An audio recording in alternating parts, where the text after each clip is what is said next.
Fertiliser, bio Organics, ಬಯೋಸ್ಟಿಮ್ಯುಲೆಂಟ್ಸ್ ಎಲ್ಲ ಮಾಡ್ತಾ ಇದ್ದೀವಿ. ಬಹಳ ಚೆನ್ನಾಗಿದೆ ಪ್ರಾಡಕ್ಟ್ ಅಂಡ್ ಬಹಳ ಕಡೆ ಹೋಗಿದೆ. ಆಲ್ರೆಡಿ ಒಂದು 11,000 ಇದು ಹೆಕ್ಟೇರ್ಸ್ಗೆ ನಾವು ಇದು ಮಾಡ್ತಾ ಇದೀವಿ ಥ್ರೂಔಟ್. ಇದರಲ್ಲಿ ಗುಜರಾತ್, ಮಹಾರಾಷ್ಟ್ರ, ರಾಜಸ್ಥಾನ್, ಮಧ್ಯಪ್ರದೇಶ, ಈಗ ಸೌತ್ ಇಂಡಿಯಾಗೆ ಬಂದಿದ್ದೀವಿ. ಸೊ ಪ್ರಾಡಕ್ಟ್ಸ್ ಎಲ್ಲ ಬಹಳ ಚೆನ್ನಾಗಿದೆ. ನಿಮ್ ಸಾಯಿಲ್ ಎಲ್ಲ ಬಹಳ ಒಳ್ಳೆ ರೆಸ್ಟೋರ್ ಆಗತ್ತೆ. ಪ್ರಾಡಕ್ಟ್ ಕ್ವಾಲಿಟಿ ಚೆನ್ನಾಗಿರುತ್ತೆ. ಅದಿಲ್ಲದೆ ಕ್ರಾಪ್ ಸ್ಟ್ರಾಂಗ್ ಆಗಿ ಬರುತ್ತೆ, ಇಮ್ಯುನಿಟಿ ಹೆಲ್ಪ್ ಆಗುತ್ತೆ. ಸೊ ನಮ್ದು ಏನೇನ್ ಪ್ರಾಡಕ್ಟ್ ಇದೆ ಅಂತ ನಮ್ಮ ಇದು ಚೀಫ್ ಸೈಂಟಿಸ್ಟ್ ಇದ್ದಾರೆ ಕಾಲಲ್ಲಿ, ಜಯ ರಾಘವೇಂದ್ರ ರಾವ್ ಅಂತ. ಆಮೇಲೆ ನಮ್ಮ ಅಗ್ರಾನಮಿಸ್ಟ್ ಪವಾನಿ ಅಂತ ಇದ್ದಾರೆ ಕಾಲಲ್ಲಿ. ಅವ್ರು ನಿಮಗೆ ಒಂದು ಚಿಕ್ಕ ಪ್ರೆಸೆಂಟೇಶನ್ ಕೊಡ್ತಾರೆ. ನೀವು ಸ್ವಲ್ಪ ಅದು ನೋಡಿದ್ರೆ ಎಲ್ಲ ಎಕ್ಸ್ಪ್ಲೈನ್ ಮಾಡ್ತಾರೆ ಪ್ರಾಡಕ್ಟ್ಸ್ ಬಗ್ಗೆ. ನಿಮ್ಗೆ ಏನೇನ್ ಕ್ವಶನ್ಸ್ ಇದೆಯೋ ನಮಗೆ ಕೇಳಿದ್ರೆ ನಾವು ಉತ್ತರ ಕೊಡ್ತೀವಿ. ಎಲ್ಲರಿಗೂ ನಮಸ್ಕಾರ, ಧನ್ಯವಾದಗಳು ರಂಗರಾಜನ್ ಅವರೇ. ನಾನು ಜಯರಾಘವೇಂದ್ರ ರಾವ್. ನಾನು ಇವ್ರ ಪರವಾಗಿ ಈಗ ಒಂದು ಸಣ್ಣ ಪ್ರೆಸೆಂಟೇಷನ್. ಸಾವಯವ ಕೃಷಿ ಯಾಕೆ ಮಾಡಬೇಕು ಮತ್ತು ಆರ್ಗ್ಯಾನಿಕ್ ಫರ್ಟಿಲೈಸರ್ ಹಾಕೋದ್ರಿಂದ ಸಾವಯವ ಕೃಷಿ ಅಂತ ಆಗುತ್ತಾ, ಅಥವಾ BBMP ವೇಸ್ಟ್ಗಳನ್ನ ಹಾಕೋದ್ರಿಂದ ಸಾವಯವ ಅಂತ ಹೇಳ್ತೀರಾ, ಅಥವಾ ಏರೋಬಿಕ್ ಫರ್ಮೆಂಟೇಷನ್ ಮತ್ತು ಅನೇರೋಬಿಕ್ ಫರ್ಮೆಂಟೇಷನ್ ಏನು ಅನ್ನೋದ್ರ ಬಗ್ಗೆ ಹೇಳ್ತೀನಿ. ಈಗ ಪಾವನಿ ಅವರು ಅದನ್ನ ಶೇರ್ ಮಾಡಿ. ಪಾವನಿ, ನೀವು ಪ್ರೆಸೆಂಟರ್ ಆಗಿ ಶೇರ್ ಮಾಡಿ, ನಾನು ಮಾತಾಡ್ತೀನಿ.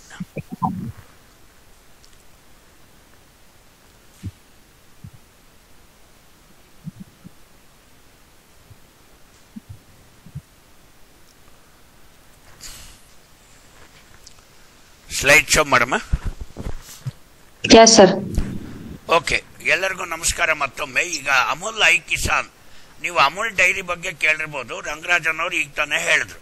ಈಗ ಅಮೂಲ್ ಒಂದು ಕೋಆಪರೇಟಿವ್ ಆಗಿ ಸುಮಾರು ಒಂದು 18 ಲಕ್ಷ ಜನ ರೈತರು ಒಬ್ಬೊಬ್ರು 1 ಅಥವಾ 2 ಎಮ್ಮೆ ಅಥವಾ ಹಸು ಇಟ್ಕೊಂಡಿರೋದ್ರಿಂದ ಅದ್ರಲ್ಲಿ ಬರ್ತಕ್ಕಂಥ ಉತ್ಪನ್ನಗಳು ಅಂದ್ರೆ ಅದು ಗೊಬ್ಬರ ಆಗ್ಬೋದು, ಸೆಗಣಿ ಆಗ್ಬೋದು, ಅಥವಾ ಗಂಜಲ ಆಗ್ಬೋದು, ಅದೆಲ್ಲಾನು ಪ್ರಾಸೆಸ್ ಮಾಡಿ, ಅಂದ್ರೆ ಸಾಧಾರಣವಾಗಿ ಏನು ಅಂತ ಹೇಳಿದ್ರೆ ಡೈರೆಕ್ಟ್ ಆಗಿರೋ ಒಂದು ಸೆಗಣಿ ಆಗಲಿ ಅಥವಾ ಗಂಜಲ ಆಗಲಿ ನಾವು ಹೊಲಕ್ಕೆ ಹಾಕಕ್ಕಾಗಲ್ಲ. ಯಾಕೆಂದ್ರೆ ಅದರಲ್ಲಿ ಸ್ವಲ್ಪ ಮಟ್ಟಿಗಾದ್ರೂ ಪರಿಷ್ಕರಣೆ ಮಾಡಿ, ಅಂದ್ರೆ ಅನೇರೋಬಿಕ್ ಫರ್ಮೆಂಟೇಷನ್. ಈಗ ನಾವು ಮಾಗುವಿಕೆ ಅಂತ ಹೇಳ್ತೀವಿ ಕನ್ನಡದಲ್ಲಿ.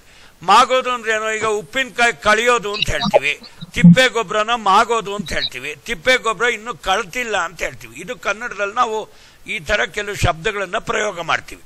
ಸೊ ಇಲ್ಲಿ ಅಮೂಲ್ ಆರ್ಗ್ಯಾನಿಕ್ ಗೊಬ್ಬರಗಳಲ್ಲಿ ಏನ್ ಮಾಡಿರ್ತಾರೆ ಅಂದ್ರೆ, ಈ ಒಂದು ಸೆಗಣಿ ಆಗಿರ್ಬೋದು, ಗಂಜಲ ಆಗಿರ್ಬೋದು, ಅಥವಾ ಯಾವುದೇ ಒಂದು ಆರ್ಗ್ಯಾನಿಕ್ ಪ್ರಾಡಕ್ಟ್ಸ್ ಇಂದ ಅವ್ರು ಚೆನ್ನಾಗಿ ಇದನ್ನ ಮಾಗುವಿಕೆ ಕ್ರಿಯೆಯನ್ನು ಮಾಡಿ ಈ ತರ ಆರ್ಗ್ಯಾನಿಕ್ ನೋಡಿ, ಪವರ್ ಪ್ಲಸ್ ಅಂತಿದೆ, ಇದು ಹರಳಿನ ರೂಪದಲ್ಲಿ. ಇದರಲ್ಲಿ ಅಮೈನೋ ಆಸಿಡ್, ಹ್ಯೂಮಿಕ್ ಆಸಿಡ್, ಆಮೇಲೆ ಆಲ್ಗೆ. ಈಗ ಬಹಳ ಮುಖ್ಯವಾಗಿ ಬೇಕಾಗುವಂತ ಪೋಷಕಾಂಶಗಳು ಅಂತ ಹೇಳಿದ್ರೆ 3: ಸಾರಜನಕ, ರಂಜಕ, ಪೊಟ್ಯಾಶ್. ಈಗ ನಾವು ಆರ್ಗ್ಯಾನಿಕ್ ಅಲ್ಲಿ ಏನು ಅಂತ ಹೇಳಿದ್ರೆ, ಈಗ ಆರ್ಗ್ಯಾನಿಕ್ ಸೌತೆಕಾಯಿ, ಆರ್ಗ್ಯಾನಿಕ್ ಟೊಮೆಟೊ ಅಂತ ಮಾರ್ಕೆಟ್ ಅಲ್ಲಿ ಮಾರ್ತಾರೆ. ಆದ್ರೆ ಯಾವುದೇ ಒಂದು ಸಾರಜನಕ ಯಾವಾಗಲೂ ಒಂದು ಅಯಾನಿಕ್ ಫಾರ್ಮ್, ಅಂದ್ರೆ N+ ಅಂತ ನಾವು ಹೇಳ್ತೀವಿ, 14 ಅದ್ರ ಮಾಲಿಕ್ಯುಲರ್ ವೇಟ್. ಸೊ ಅದು ನಮಗೆ ಇದು ಸಾವಯವ ಗೊಬ್ಬರದಿಂದ ಬಂದಿದೆಯೋ ಅಥವಾ ಇನ್ಆರ್ಗ್ಯಾನಿಕ್ ಗೊಬ್ಬರದಿಂದ ಬಂದಿದೆಯೋ ಗೊತ್ತಾಗದೆ. ಅದಕ್ಕೆ ಪ್ರಮಾಣ ಅಂದ್ರೆ ಈಗ ಅಪೀಡಾ ಇರ್ಬೋದು, ಸೆಂಟರ್ ಆಫ್ ಸಸ್ಟೈನಬಲ್ ಅಗ್ರಿಕಲ್ಚರ್ ಇರ್ಬೋದು. ಸೊ ಇವರು ಸರ್ಟಿಫಿಕೇಶನ್ ಮಾಡೋದ್ರಿಂದ ಇದಾಗುತ್ತೆ. ಬಹಳ ಮುಖ್ಯವಾಗಿ ಆರ್ಗ್ಯಾನಿಕ್ ಫಾರ್ಮಿಂಗ್, ಸಾವಯವ ಒಂದು ಕೃಷಿ, ಸಾವಯವ ತೋಟಗಾರಿಕೆ, ಇದರಲ್ಲಿ ಏನಪ್ಪ ಮುಖ್ಯ ಅಂದ್ರೆ ಆರ್ಗ್ಯಾನಿಕ್ ಕಾರ್ಬನ್, ಅಂದ್ರೆ ಮಣ್ಣಿನಲ್ಲಿ ಒಂದು ಕಾರ್ಬನ್ ಅಂಶ, ಅಂದ್ರೆ ಚೆನ್ನಾಗಿ ತಿಪ್ಪೆ ಗೊಬ್ಬರ, ಹ್ಯೂಮಿಕ್ ಆಸಿಡ್, ಸಾವಯವ ಗೊಬ್ಬರಗಳನ್ನ ಕೊಟ್ರೆ ಒಂದು ಮಿನಿಮಮ್ 2% ಆದ್ರೂ ಇರಬೇಕು. ಅಷ್ಟು ಒಂದು ಸಾವಯವದ ಅಂಶ ಇಲ್ಲದೆ ಇದ್ರೆ ಏನಾಗೋಗ್ಬಿಡುತ್ತೆ, ಅಲ್ಲಿ ಸೂಕ್ಷ್ಮ ಜೀವಿಗಳು ಬದುಕೋದಿಕ್ಕೆ ಆಸ್ಕಾರ ಇರಲ್ಲ. ಸೂಕ್ಷ್ಮ ಜೀವಿಗಳ ಚಟುವಟಿಕೆ ಕಮ್ಮಿ ಆದಂಗೂ ಏನಾಗುತ್ತೆ, ಈಗ ಎಸ್ಪೆಷಲಿ ನಾವು ಬಯೋ ಫರ್ಟಿಲೈಸರ್ಸು ಅಥವಾ ನಾವು ಇದನ್ನ ಹೇಳ್ತೀವಿ, ಈಗ ಒಂದು ಬಟಾಣಿ ಆಗ್ಬೋದು ಅಥವಾ ತೊಗರಿ ಬೀಜ ಇರ್ಬೋದು, ಇದು ರೂಟ್ ನಾಡ್ಯುಲೇಷನ್, ರೈಸೋಬಿಯಂ ಅಂತ ನಾವು ಹೇಳ್ತೀವಿ. ಸೊ ಈ ಸೂಕ್ಷ್ಮ ಜೀವಿಗಳ ಚಟುವಟಿಕೆ ಕಮ್ಮಿ ಆಗ್ಬಿಟ್ಟು ಬಯೋಲಾಜಿಕಲ್ ನೈಟ್ರೋಜನ್ ಫಿಕ್ಸೇಷನ್ ಅಂದ್ರೆ ಜೈವಿಕ ಸಾರಜನಕವನ್ನ ಅದು ತೆಗೆದುಕೊಳ್ಳುವಂತ ಶಕ್ತಿ ಕಮ್ಮಿ ಆಗುತ್ತೆ.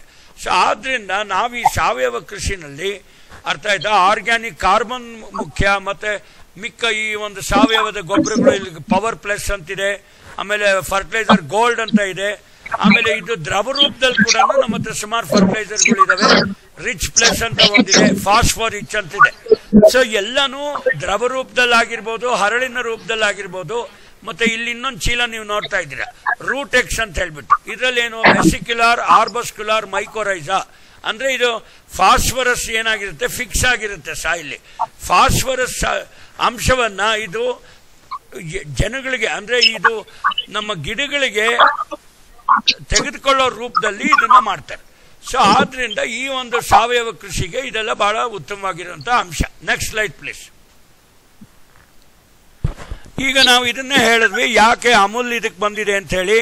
ಅರ್ಥ ಆಯ್ತಾ? ಅಮೂಲ್ ಯಾವಾಗ್ಲೂ ಡೈರಿ ಇಂಡಸ್ಟ್ರಿನಲ್ಲಿ ಇತ್ತು, ಮತ್ತು ಅದರಲ್ಲಿ ಬರ್ತಕ್ಕಂಥ ಒಂದು ಉತ್ಪನ್ನಗಳು, ಬೈ ಪ್ರಾಡಕ್ಟ್ಸು ಇದೆಲ್ಲವನ್ನು ಅವ್ರು ತೆಗೆದುಕೊಂಡು ಈಗ ಈ ಬಯೋ ಫರ್ಟಿಲೈಸರ್ಸು, ಈ ಫೀಡ್ಸ್ ಇದರಲ್ಲಿ ಕೂಡ ಇವರು ಬಂದಿದ್ದಾರೆ. ನೆಕ್ಸ್ಟ್,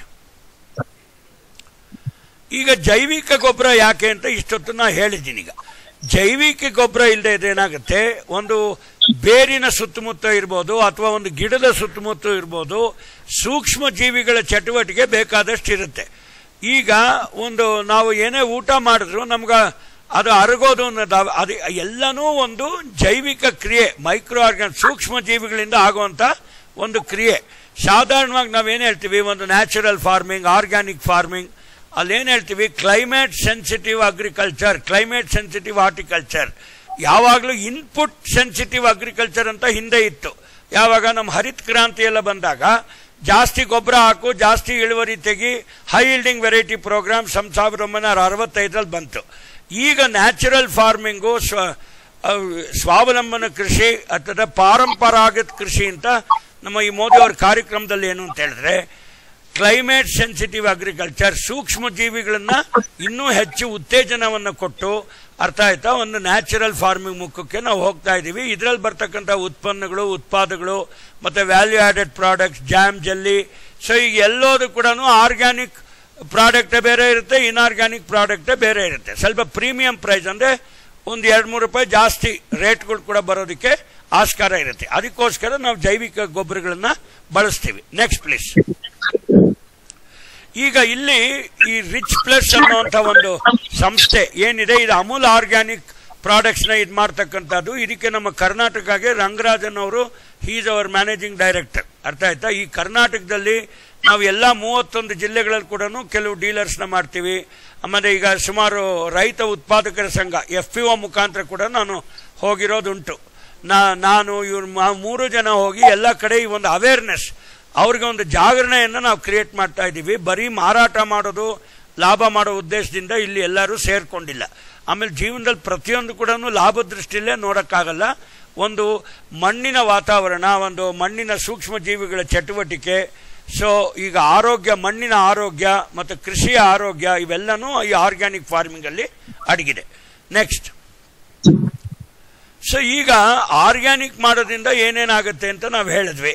ಒಂದು ಸೂಕ್ಷ್ಮ ಜೀವಿಗಳು ಅಂದ್ರೆ ಈಗ ಪರಾವಲಂಬಿಗಳಿರ್ಬೋದು, ಪ್ಯಾರಾಸೈಟ್, ಬೆನಿಫಿಷಿಯಲ್ ಇನ್ಸೆಕ್ಟ್ಸ್ ಅಂದ್ರೆ ಒಳ್ಳೊಳ್ಳೆ ಇದು ಕೀಟಗಳು, ಹುಳ ಹುಪ್ಟಿಗಳು ಕೂಡ ಎಷ್ಟೋ ಇದಾಗಿದೆ. ಈಗ ಎರೆಹುಳ ಇದೆಯಪ್ಪ, ಈಗ ಎರೆಹುಳ ನೀವು ಬರೀ ನೈಟ್ರೋಜನ್ ಫರ್ಟಿಲೈಸರ್ಸು ಇನ್ಆರ್ಗ್ಯಾನಿಕ್ ಹಾಕಿದ್ರೆ ಎರೆಹುಳ ಬದುಕೋದಕ್ಕೆ ಚಾನ್ಸ್ ಇರಲ್ಲ. ಅದೇ ನಾವು ಒಂದು ಆರ್ಗ್ಯಾನಿಕ್ ಕಾರ್ಬನ್ ಆಗ್ಬೋದು, ಒಂದು ಸಗಣಿ ಅಂಶ ಇರ್ಬೋದು, ಒಂದು ಸಾವಯವದ ಅಂಶ ಜಾಸ್ತಿ ಇದ್ದಾಗ ಎರೆಹುಳುಗಳ ಚಟುವಟಿಕೆ ಜಾಸ್ತಿ ಇರುತ್ತೆ. ಎರೆಹುಳ ನಾವೇನಂತ ಕರಿತೀವಿ, ರೈತರ ಸ್ನೇಹಿ, ಫಾರ್ಮರ್ಸ್ ಫ್ರೆಂಡ್ ಅಂತ ಕರಿತೀವಿ.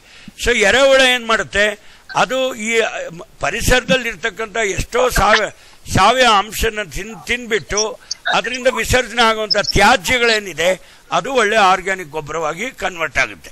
ಸೊ ಆದ್ರಿಂದ ಒಂದು ಕಡೆ ಬ್ಯಾಕ್ಟೀರಿಯಾ ಇರ್ಬೋದು, ಅಜೋಸ್ಪಿರಿಲಮ್, ಓಕೆ, ಅಜಟೋಬ್ಯಾಕ್ಟರ್, ಆಮೇಲೆ ರೈಸೋಬಿಯಂ ಅಂಶ, ಇದು ದ್ವಿದಳ ಧಾನ್ಯದಲ್ಲಿ ಬರುತ್ತೆ. ಆಮೇಲೆ ಹ್ಯೂಮಿಕ್ ಆಸಿಡ್ ಬಿಡುಗಡೆ ಆಗೋದ್ರಿಂದ ಈ ಸಾವಯವ ಗೊಬ್ಬರಗಳಲ್ಲಿ ಇದು ಪ್ಲಾಂಟ್ ಗ್ರೋತ್ ಪ್ರಮೋಟರ್ ಅಂದ್ರೆ ಗಿಡಗಳನ್ನ ಇದು ಚೆನ್ನಾಗಿ ಬೆಳೆಸೋದಕ್ಕೆ ಒಳ್ಳೆ ವಿಟಮಿನ್ಸ್ ತರ ಕೆಲಸ ಮಾಡುತ್ತೆ. ಅದಾದ್ಮೇಲೆ ರೂಟೆಕ್ಸ್ ನಲ್ಲಿ ನಾವೇನ್ ಹೇಳಿದ್ವಿ, ಮೈಕೋರೈಸಾ, ವೆಸಿಕ್ಯುಲಾರ್ ಆರ್ಬಸ್ಕ್ಯುಲಾರ್ ಮೈಕೋರೈಸಾ ಇರೋದ್ರಿಂದ ಇದು ಫಾಸ್ಫರಸ್ ರಂಜಕವನ್ನ ಹೆಚ್ಚಿನ ಒಂದು ಅವಶ್ಯಕತೆ ಪೂರೈಕೆ ಆಗುವಂತ ಒಂದು ಅಂಶದಲ್ಲಿ ಇರುತ್ತೆ. ಈಗ ಎಲ್ಲರೂ ಒಂದು ಗಟ್ಟಿ ಅನ್ನನೇ ಅಥವಾ ಮುದ್ದೆನೇ ತಿನ್ನಕ್ಕಾಗಲ್ಲ. ಈಗ ಮಕ್ಕಳಿಗೆ ಫ್ಯಾರೆಕ್ಸ್ ರೂಪದಲ್ಲಿ ಕೊಡಬೇಕು, ಇನ್ನೊಬ್ಬರಿಗೆ ಹಾಲಿನ ರೂಪದಲ್ಲಿ ಕೊಡಬೇಕಾಗತ್ತೆ. ಸೊ ಆದ್ರಿಂದ ಗಿಡಗಳು ಈ ಒಂದು ಪೋಷಕಾಂಶಗಳನ್ನ ಯಾವ ರೀತಿ ಅದು ತೆಗೆದುಕೊಳ್ತಾವೋ, ಜೈಲಮ್ಮು ಮತ್ತು ಇಂಥ ವೆಸಲ್ಸ್ ಅಲ್ಲಿ ಆ ರೂಪದಲ್ಲಿ ಇದು ಕನ್ವರ್ಟ್ ಮಾಡುತ್ತೆ. ಸಾಧಾರಣವಾಗಿ ಕೆಂಪು ಮಣ್ಣಲ್ಲಿ ಏನಾಗಿದೆ ಅಂತ ಹೇಳಿದ್ರೆ ಫಾಸ್ಫರಸ್ ಫಿಕ್ಸ್ ಆಗೋಗ್ಬಿಡುತ್ತೆ ಬಿಕಾಸ್ ಆಫ್ ಕ್ರಸ್ಟ್ ಫಾರ್ಮೇಶನ್. ಇದು ಫಾಸ್ಫರಸ್, ಅದರ ರಂಜಕ ಇದು ಗಿಡಗಳಿಗೆ ಸಿಗದೇ ಇರೋ ರೂಪದಲ್ಲಿ ಇರುತ್ತೆ. ಅದರ ಅರ್ಥ ಏನು ಅಂದ್ರೆ water everywhere but no water to drink. ಅದು ಹಂಗೆ ಪೋಷಕಾಂಶಗಳು ಸುತ್ತಲೂ ಬೇಕಾದಷ್ಟು ಇರ್ಬೋದು, ಆದರೆ ಸಾವಯವ ಗೊಬ್ಬರಗಳು ಸೂಕ್ಷ್ಮ ಜೀವಿಗಳ ಚಟುವಟಿಕೆ ಇಲ್ಲದೆ ಇದ್ರೆ ಈ ಒಂದು ಗೊಬ್ಬರದ ಒಂದು ಇದು ಕೊರತೆ ಬಂದ್ಬಿಡುತ್ತೆ, ಮತ್ತೆ ಅದು ಸರಿಯಾಗಿ ಗಿಡಗಳು ಅದನ್ನ ಅಬ್ಸರ್ವ್ ಮಾಡೋಕ್ಕಾಗಲ್ಲ. ನೆಕ್ಸ್ಟ್, ಈಗ ನಾವು ಕರ್ನಾಟಕದ ರಂಗರಾಜನ್ ಅವರು ಹೇಳಿದ್ರು, ಅವ್ರು ಕರ್ನಾಟಕ ಹೆಡ್ ರಂಗರಾಜನ್ ಅವರು, ಅರ್ಥ ಆಯ್ತಾ. ನಾವು 31 ಜಿಲ್ಲೆಗಳಲ್ಲೂ ನಾವು ಇದು ಪಸರಿಸಬೇಕು ಅಂತ ಇದ್ದೀವಿ, ಸ್ಪ್ರೆಡ್ ಮಾಡಬೇಕು ಅಂತ ಇದ್ದೀವಿ. ನಾವು 2-3 ಒಂದು ಚಾನೆಲ್ಸ್ ಅಲ್ಲಿ ವರ್ಕ್ ಮಾಡ್ತಾ ಇದ್ದೀವಿ. ಒಂದು ಡೀಲರ್ ಚಾನೆಲ್ಲು, ಇನ್ನೊಂದು ಫಾರ್ಮರ್ ಪ್ರೊಡ್ಯೂಸರ್ ಆರ್ಗನೈಸೇಷನ್ಸು. ಇದು ವಿಧವಾದ ಇಲ್ಲೊಂದು ಮಾರಾಟ ಮಾಡ್ತಕ್ಕಂಥ ಒಂದು ಸರಬರಾಜು ಮಾಡ್ಕೊಳ್ತಕ್ಕಂಥ ಒಂದು ವ್ಯವಸ್ಥೆ ಇದೆ. ಸೊ ಇದನ್ನು ಆಮೇಲೆ ನಾನು ನಿಮ್ಗೆ ಆ ರೇಟ್ ಲಿಸ್ಟ್ ಎಲ್ಲ ಹೇಳಿದಾಗ ಯಾವ್ಯಾವ ಥರ ನೀವು ಡೀಲರ್ ತಗೋಬಹುದು, ಯಾವ್ಯಾವ ಥರ ಸಿಗುತ್ತೆ ನಿಮಗೆ ಕೆಲವು ರಿಬೇಟ್ಸ್ ಅನ್ನೋದನ್ನು ಹೇಳ್ತೀನಿ. ಸೊ ಒಟ್ಟಿನಲ್ಲಿ ನಾವಿವತ್ತು ಕೊಡ್ತಾ ಇರೋ ಪ್ರೆಸೆಂಟೇಷನ್ ಏನು ಅಂದರೆ 31 ಜಿಲ್ಲೆಗಳಲ್ಲಿ ಒಂದೊಂದು, ಈಗ ಒಡೋಪ್ ಅಂತ ಒಂದು ಕಾನ್ಸೆಪ್ಟ್ ಬಂದಿದೆ. ಏನು, 1 ಡಿಸ್ಟ್ರಿಕ್ಟ್ 1 ಪ್ರಾಡಕ್ಟ್. ಈಗ ನಾವು ಇಲ್ಲಿ ಸುತ್ತಮುತ್ತ ವಿಜಯಪುರ, ಕೋಲಾರ, ಚಿಕ್ಕಬಳ್ಳಾಪುರ ಇವೆಲ್ಲ ತರಕಾರಿ ಬೆಳೆಗಳು ಬೆಳೀತಕ್ಕಂಥದ್ದು. ಈಗ ಮೈಸೂರು ಹೋದ್ರೆ ಮೈಸೂರು ಒಡೋಪ್ ಯಾವುದು, ನಂಜನಗೂಡು ರಸಬಾಳೆ, ಆದರೆ ಅದು ಪನಾಮ ವಿಲ್ಟಿಂದ ಹೊರಟೋಯ್ತು. ಸೊ ಆದ್ರಿಂದ ಒಂದೊಂದು, ಈಗ ನಾವು ಕೊಪ್ಪಳ ಜಿಲ್ಲೆಗೆ ಹೋದ್ರೆ ಅಲ್ಲಿ ಕೇಸರ್ ಆಲ್ಫಾನ್ಸು ಮಾವಿನ ಹಣ್ಣು ಬೆಳೀತಾರೆ. ಆಮೇಲೆ ಇನ್ನೊಂದು ದಾವಣಗೆರೆನಲ್ಲಿ ಅಡಿಕೆ ಬೆಳೆ ಇರ್ಬೋದು. ಸೊ ಆದ್ರಿಂದ ಪ್ರತಿಯೊಂದು ಜಿಲ್ಲೆಗೂ ಒಂದು ಬೇರೆ ಬೇರೆ ಕ್ರಾಪ್ಸ್ ಇರೋದ್ರಿಂದ ಇವೆಲ್ಲನೂ ಆರ್ಗ್ಯಾನಿಕ್ ಮಾಡಿಬಿಟ್ಟು, ಅರ್ಥ ಆಯ್ತಾ, ಜನಗಳಿಗೆ ನಿಮಗೆ ರೇಟು ಜಾಸ್ತಿ ಬರಬೇಕು, ನೆಲದ ಆರೋಗ್ಯ ಕೂಡ ಉತ್ತಮ ಆಗಬೇಕು ಅನ್ನೋ ಒಂದು ದೃಷ್ಟಿಯಿಂದ ಈ ಅಮೂಲ್ ಆರ್ಗ್ಯಾನಿಕ್ಸು ಮತ್ತು ನಾವು ಈ ರಿಚ್ ಪ್ಲಸ್ ಕಂಪ್ನಿ ಏನಿದೆ ಇದು ನಾವಿಲ್ಲಿ ಬಂದಿದ್ದೇವೆ. Next please. ಸೊ ಆಮೇಲೆ ಈಗ ಯಾವ್ಯಾವ ಸಂಭಾವ್ಯ ಬೆಳೆಗಳಿದೆ, ಯಾವ್ಯಾವ ಜಿಲ್ಲೆಯಲ್ಲಿ ಮಾಡಿದೆ ಅಂತ ಈ ಸ್ಲೈಡು ತೋರಿಸ್ತಾ ಇದೆ ನಿಮಗೆ. ಈಗ ನೀವು ಒಂದು ಅಂಗಡಿಗೆ ಹೋಗ್ರಿ, ಒಂದು ಯಾವುದೋ ಒಂದು ಸೂಪರ್ ಮಾರ್ಕೆಟಲ್ಲಿ, ಈಗ ರಸಪುರಿ ಹಣ್ಣಿರ್ಬೋದು ಅಥವಾ ಯಾವುದೇ ಹಣ್ಣಿರ್ಬೋದು, ಆರ್ಗ್ಯಾನಿಕ್ ಅಲ್ಲಿ ಬೆಳೆದಿರುವಂಥ ಮಾವಿನ ಹಣ್ಣು ಮತ್ತೆ ಇನ್ಆರ್ಗ್ಯಾನಿಕ್ ಅಲ್ಲಿ ಬೆಳೆದಿರುವಂಥ ಮಾವಿನ ಹಣ್ಣಿಗೆ ಬಹಳಷ್ಟು ವ್ಯತ್ಯಾಸ ರುಚಿನಲ್ಲಿ ಮತ್ತು ಅದ್ರ ಕೀಪಿಂಗ್ ಕ್ವಾಲಿಟಿ. ಈಗ ಆರ್ಗ್ಯಾನಿಕ್ ಆಗಿ ಬೆಳೆದಂಗೆ ನಾನೇ ನೋಡಿದ್ದೀನಿ, ಯಾವುದು ಈಗ ಅಮ್ರಪಾಲಿ ಹಣ್ಣು ಸುಮಾರು 1 ತಿಂಗಳಿಟ್ರು ಕೂಡ ಯಾವುದು ರೋಗ ರುಜಿನ ಬರಲ್ಲ. ಬೇರೆ ಇನ್ಆರ್ಗ್ಯಾನಿಕ್ ಆಗಿ ಬೆಳೆದಿರೋದು ವಿತಿನ್ 3-4 ದಿವಸದಲ್ಲಿ ಚುಕ್ಕೆಗಳು ಬರುತ್ತೆ, ಕೊಳ್ತೋಗುತ್ತೆ, ಇವೆಲ್ಲನೂ ಆಗುತ್ತೆ. ಸೊ ಅದಾದ್ಮೇಲೆ ಈರುಳ್ಳಿ ಬೆಳಿ, ಬಳ್ಳಾರಿ, ರಾಯಚೂರು, ಈ ವಿಜಯಪುರದಲ್ಲಿ ಈ ಈರುಳ್ಳಿ ಇದೆ. ಈಗ ಅರ್ಕ ಬಿಂದು ಈ ತರ ಎಲ್ಲ ಒಳ್ಳೊಳ್ಳೆ rose onion, export oriented onion, ನಮ್ಮ ಕರ್ನಾಟಕದಲ್ಲಿ ಬೆಳೀತಕ್ಕಂಥ ಒಂದು ಈರುಳ್ಳಿ ಬೆಳೆಗಳು ರೋಸ್ ಆನಿಯನ್ಗೆ ಬಹಳಷ್ಟು ಡಿಮ್ಯಾಂಡ್ ಇದೆ. ಸೊ ಇದರಲ್ಲಿ ಇನ್ನೂ ನೀವು ಸಾವಯವ ರೀತಿನಲ್ಲಿ ಮಾಡಿದ್ರೆ ಬಹಳಷ್ಟು ಬರುತ್ತೆ. ಸೊ ಈಗ ಬೆಳಗಾವಿ, ಬಾಗಲಕೋಟೆ ಅಲ್ಲೆಲ್ಲ ಕಬ್ಬು ಬೆಳೀತಾರೆ.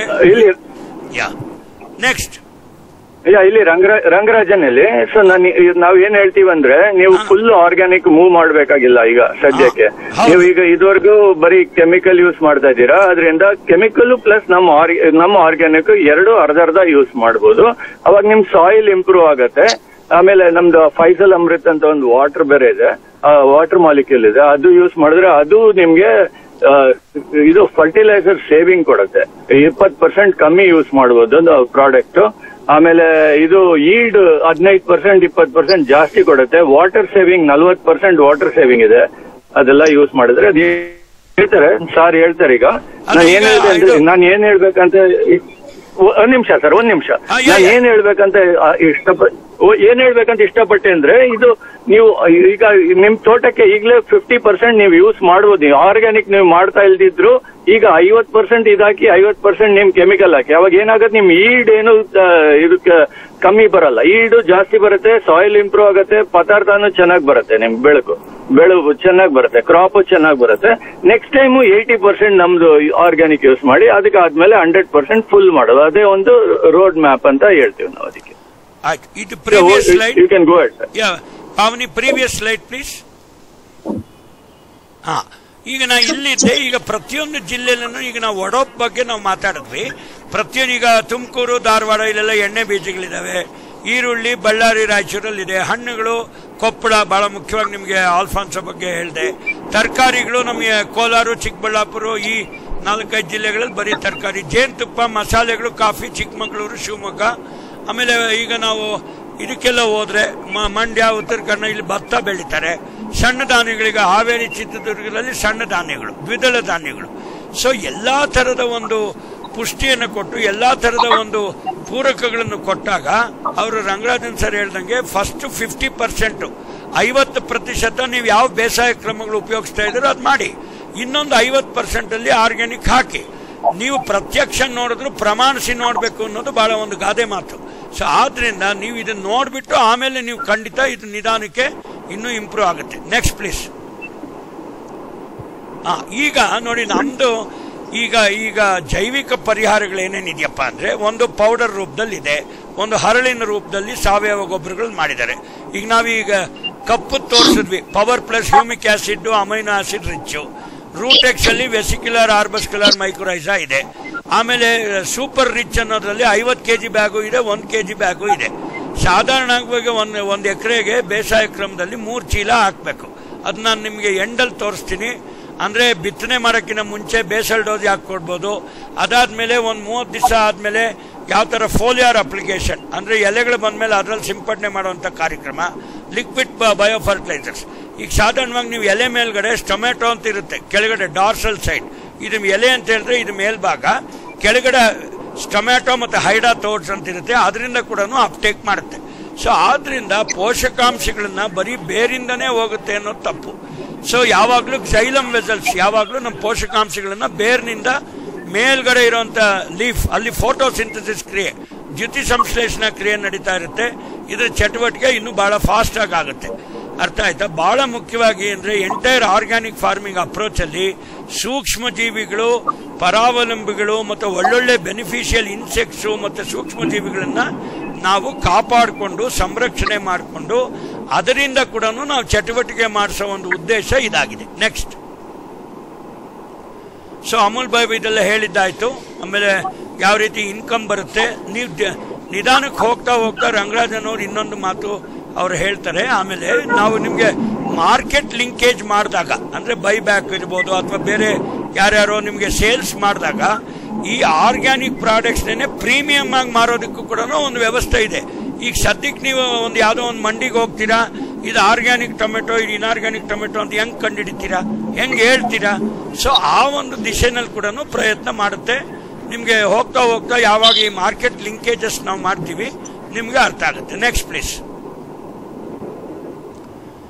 ಸೊ ಇಲ್ಲೆಲ್ಲ ಇದು ನಾವೇನ್ ಹೇಳಿದೀವಿ ಅಂತ ಹೇಳಿದ್ರೆ, ಬಹಳ ಆರ್ಗ್ಯಾನಿಕ್ ಕಾರ್ಬನ್ ಅಂದ್ರೆ ಭೂಮಿಯಲ್ಲಿ ಇರ್ತಕ್ಕಂಥ ಒಂದು ಕಾರ್ಬನ್ ಅಂಶ, ಸಾವಯವ ಅಂಶ ಅಂತ ನಾವು ಹೇಳ್ತೀವಿ. ಆರ್ಗ್ಯಾನಿಕ್ ಕಾರ್ಬನ್ ಮಿನಿಮಮ್ 2% ಇರಬೇಕು.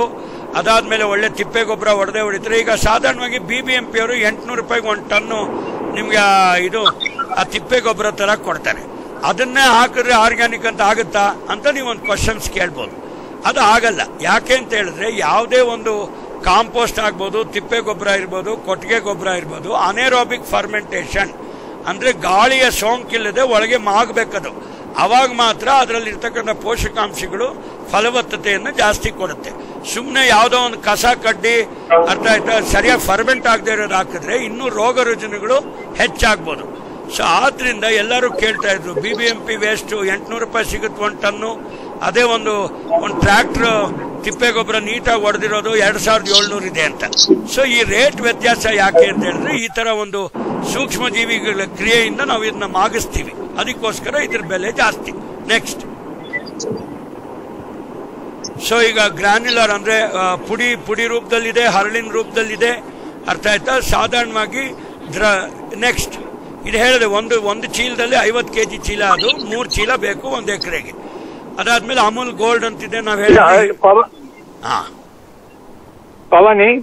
ಪವನಿ ಇದು ನೀವು ಇದ್ರ ಬಗ್ಗೆ ಮಾತಾಡ್ತೀರಾ, ಕಾಂಪೋಸಿಷನ್ ಅಮೂಲ್ ಗೋಲ್ಡ್ ಬಗ್ಗೆ ಏನಿದೆ ಅಂತ? Yes sir. Pavani, hello sir, can you hear me? ಕೇಳಿಸ್ತಾ ಇದೆ, ಹೇಳಮ್ಮ. Hello sir. ಅಂದ್ರೆ ಇದ್ರಲ್ಲಿ ನಾರ್ಮಲ್ ಆಗಿ ಕಾಂಪೋಸ್ಟ್ ಅಲ್ಲಿ 2% ಅಷ್ಟೇ ಆರ್ಗಾನಿಕ್ ಕಾರ್ಬನ್ ಇರುತ್ತೆ ಸರ್. ಅದೇ ಅಮೂಲ್ ಗೋಲ್ಡ್ ಅಲ್ಲಿ ಆದ್ರೆ 14% ಆರ್ಗಾನಿಕ್ ಕಾರ್ಬನ್ ಇರುತ್ತೆ. ಬಿಕಾಸ್ ಈ ಆರ್ಗಾನಿಕ್ ಕಾರ್ಬನ್ ತುಂಬಾ ಎಸೆನ್ಷಿಯಲ್ ಆಗಿರೋದ್ರಿಂದ ಇದು ಜಾಸ್ತಿ ಇರೋದ್ರಿಂದ ಇದು ಫಸ್ಟ್ ಪ್ರಾಡಕ್ಟ್ ಆಗುತ್ತೆ. ಅಂಡ್ NPK ಕೂಡ 0.5% ಇರುತ್ತೆ. ಅಂಡ್ CN ರೇಷಿಯೋ ಬೇಕಾದಷ್ಟು ಅಂದ್ರೆ ಆಲ್ಮೋಸ್ಟ್ 20 ಒಳಗಡೆನೆ ಇರಬೇಕು. ಸೊ ಅದೆಲ್ಲ ಕಾರ್ಬನ್, ನೈಟ್ರೋಜನ್ ಎಲ್ಲ ಇರೋದ್ರಿಂದ ಪ್ಲಾಂಟ್ ಗ್ರೋತ್ ಎಲ್ಲ ಚೆನ್ನಾಗುತ್ತೆ ಸರ್. ಅಂಡ್ ಮಾಯಿಶ್ಚರ್ 25% ಇರೋದ್ರಿಂದ ತುಂಬಾ ಇದು ಸ್ಟೋರೇಜ್ ಕಂಡೀಷನ್ ಅಲ್ಲಿ ತುಂಬಾ ದಿನ ಇಟ್ಕೋಬಹುದು. ಅಂಡ್ ಆಲ್ಸೋ ಪೆಥೋಜನ್ ಯಾವ್ದು ಇಲ್ಲ ಸರ್ ಈ ಆರ್ಗಾನಿಕ್ ಫರ್ಟಿಲೈಸರ್ ಅಲ್ಲಿ ಪೆಥೋಜನ್ ನಿಲ್ ಅಂತ ಇದೆ. ಬಿಕಾಸ್ ಯಾವುದೇ ಪೆಥೋಜನ್ ಇಲ್ಲ ಸರ್. ನೀವ್ ಯಾವ್ದೇ ಡೈನೋಷರ್ ಮಾಡಿದ್ರು ಕೂಡ ಪೆಥೋಜನ್ ಸಿಗಲ್ಲ. ಅಂಡ್ ಆಲ್ಸೋ ಹೆವಿ ಮೆಟಲ್ಸ್ ಅಂದ್ರೆ ಈ ಆರ್ಸೆನಿಕ್, ಕ್ಯಾಡ್ಮಿಯಂ ಅವೆಲ್ಲ ಯಾವ ಪ್ಲಾಂಟ್ ಬೇಕಾಗಿರೋ ಎಲ್ಲಾ ಕಾಂಪೋಸಿಷನ್ ಅಂದ್ರೆ ಎಲ್ಲಾ ಎಲಿಮೆಂಟ್ಸ್ ಕೂಡ ಈ ಪ್ರಾಡಕ್ಟ್ ಅಲ್ಲಿ ಇದೆ ಸರ್, ಅಮೂಲ್ ಗೋಲ್ಡ್. ಆಮೇಲೆ ಇನ್ನೊಂದು ಪಾವನಿ ಅವರು ಹೇಳಿದ ಮಾತು ಬಹಳ ಇಂಪಾರ್ಟೆಂಟ್ ಮಾತು ಹೇಳಿದ್ರು ಅವರು. ಏನು ಅಂತ ಹೇಳಿದ್ರೆ, ಈಗ ನಾವು ಸರಿಯಾಗಿ ಕಳಿದೆ ಸರಿಯಾಗಿ ಮಾಗದೆ ಇರೋ ತಿಪ್ಪೆ ಗೊಬ್ಬರದಲ್ಲಿ ಸಿಕ್ಕಾಪಟ್ಟೆ ಪ್ಯಾಥೋಜನ್ಸ್ ಅಂದ್ರೆ ರೋಗ ರುಜಿನಗಳಿರ್ಬೋದು, ಸೂಡೋಮೋನಾಸ್, ಗ್ಲಾಂಟೋಮೋನಾಸ್, ಆಮೇಲೆ ಇದು ಗಿಡಗಳಿಗೆ ಬರೋ ರೋಗ ಇರ್ಬೋದು. ಈ ಅಮೂಲ್ ಗೋಲ್ಡ್ ಇಂಥ ಕಡೆ ಪ್ರಾಸೆಸ್ ಮಾಡಿರೋದ್ರಿಂದ ಯಾವುದೇ ರೋಗ ರುಜಿನಗಳಿಲ್ಲದೆ ಬೇಕಾಗಿರುವಂತ pH, ಸಾಧಾರಣವಾಗಿ ಏನು ಅಸಿಡಿಕ್ pH ಆಗಬಾರ್ದು ಅಥವಾ ಆಲ್ಕಲೈನ್ pH ಆಗಬಾರ್ದು. ಯಾವಾಗ್ಲೂ ಒಂದು ಗಿಡ ಚೆನ್ನಾಗಿರ್ಬೇಕು ಅಂದ್ರೆ ನ್ಯೂಟ್ರಲ್ pH ಅಂದ್ರೆ 6.5 7 ಒಳಗಿದ್ರೆ ಗಿಡಗಳನ್ನು ಚೆನ್ನಾಗಾಗುತ್ತೆ. ಆಮೇಲೆ ಹೆವಿ ಮೆಟಲ್ಸ್ ಇರಬಾರ್ದು. ಆಮೇಲೆ ಬೇಕಾಗಿರ್ತಕ್ಕಂಥ ಎಲ್ಲ 16 ಸೂಕ್ಷ್ಮ ಪೋಷಕಾಂಶಗಳು, ಮೈಕ್ರೋ ನ್ಯೂಟ್ರಿಯೆಂಟ್ಸ್ ಅಂತ ಹೇಳ್ತೀವಿ, ಬೋರಾನ್, ಜಿಂಕ್, ಕ್ಯಾಲ್ಸಿಯಂ, ಸೊ ಇಂಥದ್ದು ಕೂಡ ಇದಿರುತ್ತೆ. ನೆಕ್ಸ್ಟ್, ಸೊ ಈಗ ಆಲ್ರೆಡಿ ಇದು ಹೇಳಿದ್ವಿ ನಾವು. ಈಗ ಕಪ್ಪು ಬ್ಯಾಗ್ ಅಲ್ಲಿ ಇರ್ತಕ್ಕಂಥದ್ದು amino acid, humic acid, algae, so ಸಾಕಷ್ಟು ಸೂಕ್ಷ್ಮ ಜೀವಿಗಳು ಇದೆ. ಇಲ್ಲೂ ನೋಡಿ ಪ್ಯಾಥೋಜನ್ ನಿಲ್ ಅಂತ ಹೇಳಿದ್ರು. pH ಆಲ್ಮೋಸ್ಟ್ 6.7 pH ಅಂತ pH. ಫಾಸ್ಫರಸ್ ಕಂಟೆಂಟ್ ಜಾಸ್ತಿ ಇದೆ ಸರ್, ಅದು 8%. ಬೇರೆದ್ರೆಲ್ಲ ನಾರ್ಮಲ್ ಆಗಿ 0.5%, 1%, 2% ಅಷ್ಟೇ ಇರುತ್ತೆ ಸರ್ ಎಲ್ಲ ಫರ್ಟಿಲೈಸರ್ಸ್ ಅಲ್ಲೂ. ಸೊ ಇದರಲ್ಲಿ ಫಾಸ್ಫರಸ್ ಕಂಟೆಂಟ್ ಪಾವನಿಯವ್ರು ಹೇಳೋ ಮಾತಿನಲ್ಲಿ ಏನಪ್ಪಾ ಅಂತ ಹೇಳಿದ್ರೆ, ಸಾಧಾರಣವಾಗಿ ಈ ರಂಜಕದ ಅಂಶ ಕಮ್ಮಿ ಇರುತ್ತೆ. ಇಲ್ಲಿ ನೋಡಿ ಆ ರಂಜಕದ ಅಂಶ ಜಾಸ್ತಿ ಇದೆ. ಅದನ್ನು ಇದು ಗಿಡಗಳಿಗೆ ಪೂರೈಕೆ ಆಗುವಂತ ಒಂದು ರೂಪದಲ್ಲಿದೆ. ಬೇಕಾದಷ್ಟು ಫಾಸ್ಫರಸ್ ಇರ್ಬೋದು, ಫಿಕ್ಸ್ ಆಗೋಗ್ಬಿಟ್ರೆ ಅದು ಪ್ರಯೋಜನ ಇಲ್ಲ. ಸೊ ಆದ್ರಿಂದ ಈ ಗ್ರಾನ್ಯುಲರ್ ಆರ್ಗ್ಯಾನಿಕ್ ಪುಡಿ ಮತ್ತು ಹರಳಿನ ಸಾವಯವ ಗೊಬ್ಬರಗಳು ನಮ್ಮ ಅಮೂಲ್ ಆರ್ಗ್ಯಾನಿಕ್ ನಲ್ಲಿ ಅದು ಗಿಡಗಳಿಗೆ ಬೇಕಾಗುವಂತ ಪೂರೈಕೆ ಆಗುವಂತ ಒಂದು ರೂಪದಲ್ಲಿ ಇರುತ್ತೆ. Thank you. ನೆಕ್ಸ್ಟ್, ಸೊ ಇದು ರೂಟೆಕ್ಸ್ ಅಂತ ಹೇಳ್ಬಿಟ್ಟು ಅರ್ಥ ಆಯ್ತಾ. ಇಲ್ಲಿ ವೆಸಿಕ್ಯುಲಾರ್ ಆರ್ಬಸ್ಕ್ಯುಲಾರ್ ಮೈಕೋರೈಜಾ ಎಷ್ಟಿರುತ್ತೆ? ಸುಮಾರು ಒಂದು 10 ಸ್ಪೋರ್ಸ್ ಪರ್ ಗ್ರಾಮ್. 1 ಗ್ರಾಮ್ ಅಲ್ಲಿ ಒಂದು 10 ಸ್ಪೋರ್ ಅಂದ್ರೆ ಒಂದು 10 ಇದರ ಸ್ಪೋರ್ಸ್ ಅಂತ ಹೇಳಿದ್ರೆ ಇದು ಮೊಟ್ಟೆಗಳು ಅಂತ ಇಟ್ಕೊಳ್ಳೋದು. ಇದೆಲ್ಲ ಫಂಗಸ್ ಇಂದ ಆಗ್ತಕ್ಕಂಥದ್ದು, ಶಿಲೀಂಧ್ರಗಳಿಂದ ನಮಗೆ ಫಾಸ್ಫರಸ್ ಬರ್ತಕ್ಕಂಥದ್ದು. ಸೊ ಬೇಕಾದಷ್ಟು ಇಂಥ ಶಿಲೀಂಧ್ರದ ಸ್ಪೋರ್ಸ್ ಇರೋದ್ರಿಂದ ಇದು ಗಿಡಗಳಿಗೆ ಚಟುವಟಿಕೆ, ಫಾಸ್ಫರಸ್ಸು, ಆಮೇಲೆ ಬಲವರ್ಧಕ ಅಂದ್ರೆ ಇದು ಬೇರಿನ ಬಲವರ್ಧಕ ಮಾಡೋದಕ್ಕೆ ಇದು ಅವಕಾಶ ಮಾಡಿಕೊಡುತ್ತೆ. ರೂಟೆಕ್ಸ್ ಇದು 5 kg ಬ್ಯಾಗ್ ಅಲ್ಲೂ ಇದೆ. ಪಾವನಿ ಅವರೇ, ಇದು 1 kg ಬ್ಯಾಗ್ ಅಲ್ಲೂ ಬರುತ್ತಲ್ವಾ? ಇದು ಇಲ್ಲ sir, Amul gold 1 kg bag sir, Rootex only 5 kg bag. Rootex 5 kg bag ಅಲ್ಲಿ ಬರುತ್ತೆ. ಆಮೇಲೆ ನಾವು ಈ ಪ್ರೆಸೆಂಟೇಶನ್ ಕಡೆನಲ್ಲಿ ಬೇಸಾಯ ಕ್ರಮಗಳು, ಅಗ್ರಾನಮಿಕ್ ಪ್ರಾಕ್ಟೀಸಸ್ ನಾವು ಹೇಳ್ತೀವಿ. ಬೇಸಲ್ ಡೋಸ್ ಯಾವಾಗ ಹೊಡಿಬೇಕು, ಆಮೇಲೆ ಗುಣಿ ಹೊಡೆದ್ಮೇಲೆ ಏನ್ ಮಾಡಬೇಕು, ಹಳ್ಳ ದಿಬ್ಬ ಮಾಡೋದು ಅದು ಹೇಳ್ತೀನಿ. ನೆಕ್ಸ್ಟ್, ಸೊ ಈ ರೂಟೆಕ್ಸ್ ಬಗ್ಗೆ ಈಗ ನಾವು ದ್ರವ ಮತ್ತೆ ಹುದುಗಿಸಿದ ಸಾವಯವ ಅಂದ್ರೆ ದ್ರವ ರೂಪದಲ್ಲಿ ಇರುವಂತದ್ದು ಏನು ಅಂತ ಹೇಳಿದ್ರೆ, ಇದು ಪಾವನಿಯವರೇ ಇದು ಆರ್ಗ್ಯಾನಿಕ್ ರಿಚ್ ಪ್ಲಸ್ ಇದು 1 ಲೀಟರ್ ಡಬ್ಬ ಅಲ್ವಾ ಇದು? Yes sir. ಇದು 1 ಲೀಟರ್ ಡಬ್ಬ. ಸಾಧಾರಣವಾಗಿ ರೈತರು ಕೇಳೋ ಪ್ರಶ್ನೆ ಏನು ಅಂದ್ರೆ, ನಾವು ಎಷ್ಟು 1 ಲೀಟರ್ನ ನಾವು ಯಾವ ತರ ಇದನ್ನ ಡೈಲ್ಯೂಟ್ ಮಾಡಬೇಕು, ಎಷ್ಟು ಬಕೆಟ್ ಅಲ್ಲಿ ಹಾಕ್ಬೇಕು ಅಂತ. ಈಗ 1 ಬಕೆಟ್ ನೀರು ಅಂದ್ರೆ 20 ಲೀಟರ್. ಈಗ ನಾವು 5 ml ಅಂದ್ರೆ 5 ಮಿಲಿ ಲೀಟರ್ನ 1 ಲೀಟರ್ ನೀರಿಗೆ ಕೊಡ್ತೀವಿ. ಸೊ 5 ml 20 ಲೀಟರ್ಗೆ ಎಷ್ಟು ಕೊಡ್ಬೇಕಾಗುತ್ತೆ?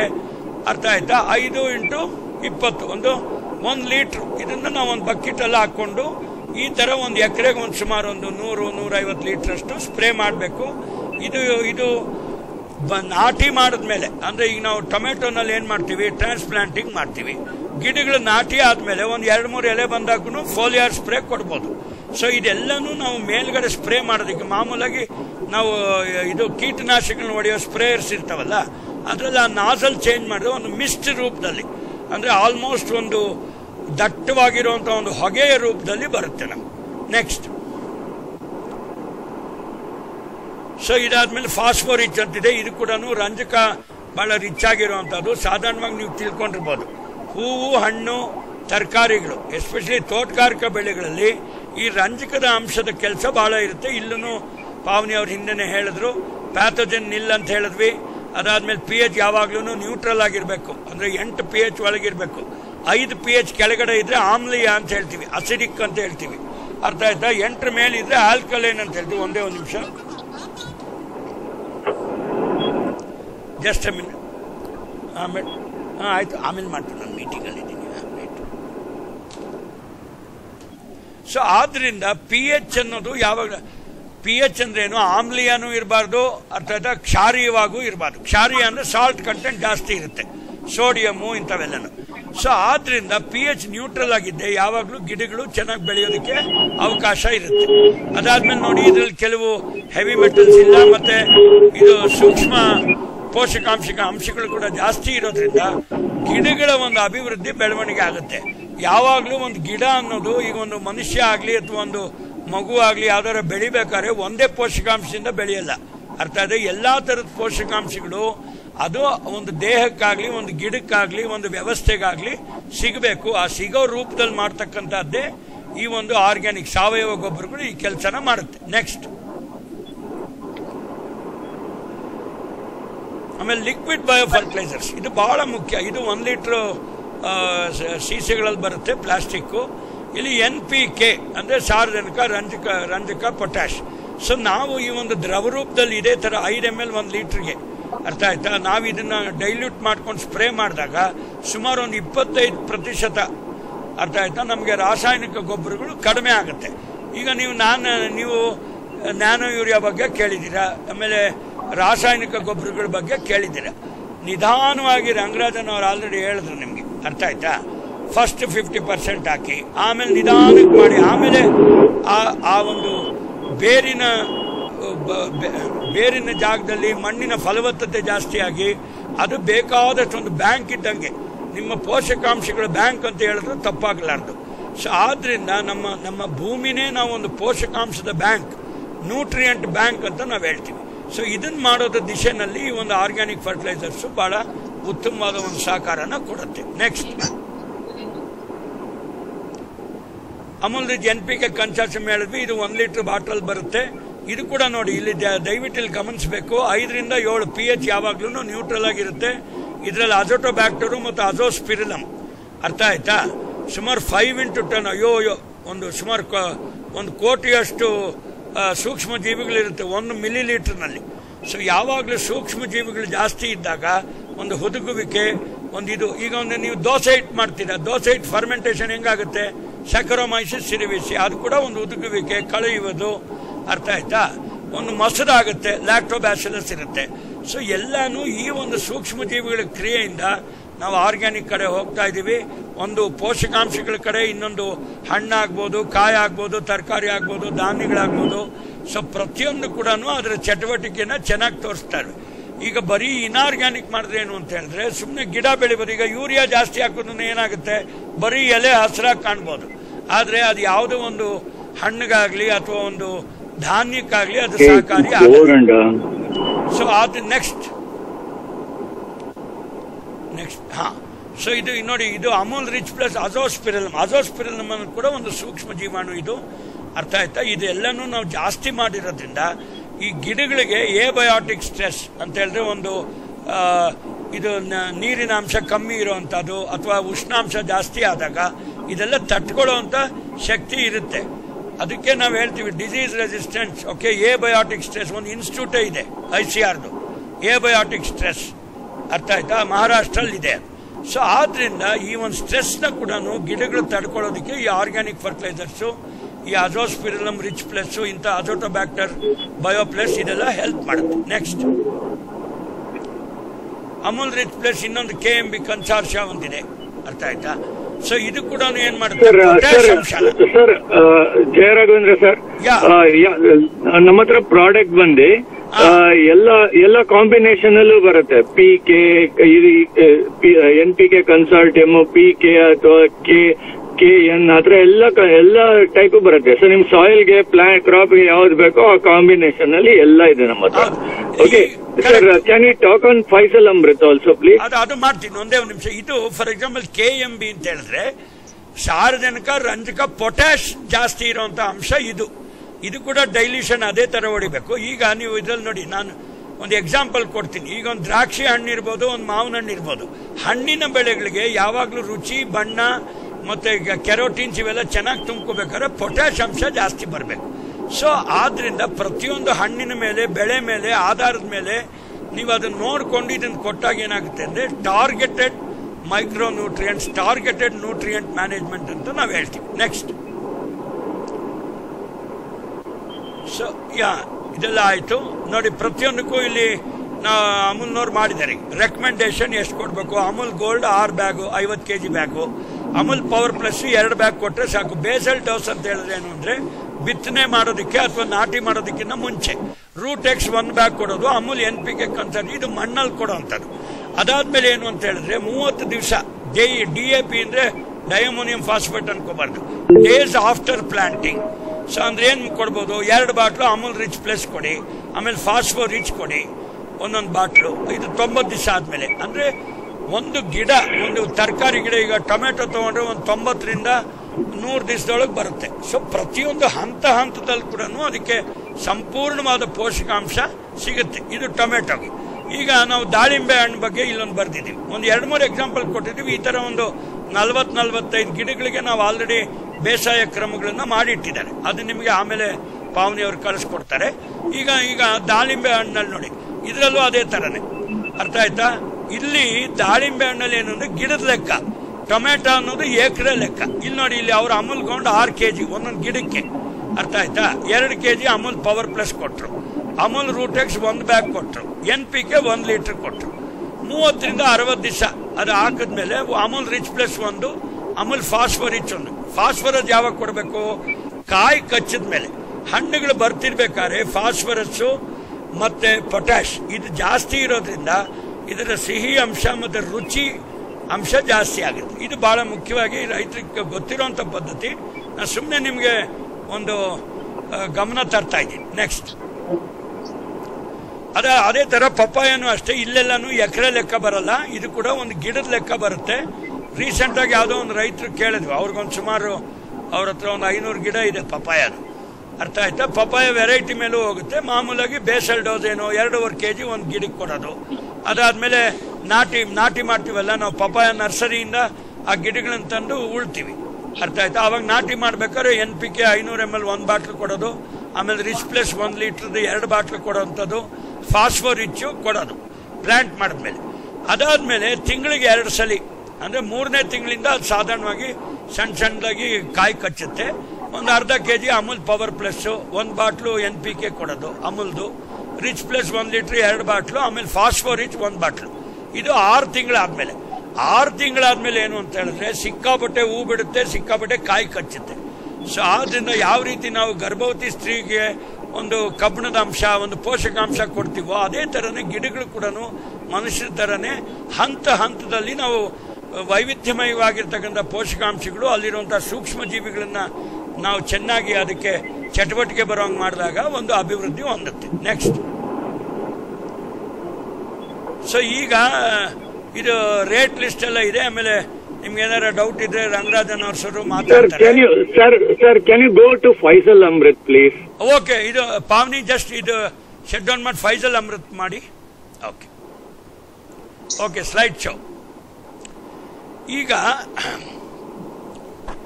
ಇದು ಕೆಲವು ಬೇರೆ ಪ್ರಾಡಕ್ಟ್ಸ್ ಇದೇ ರಿಚ್ ಪ್ಲೇಸ್ ಅವರಿಂದ ಫಸಲ್ ಅಮೃತ್ ಅಂತ ಒಂದು ಮಾಡಿದ್ದಾರೆ.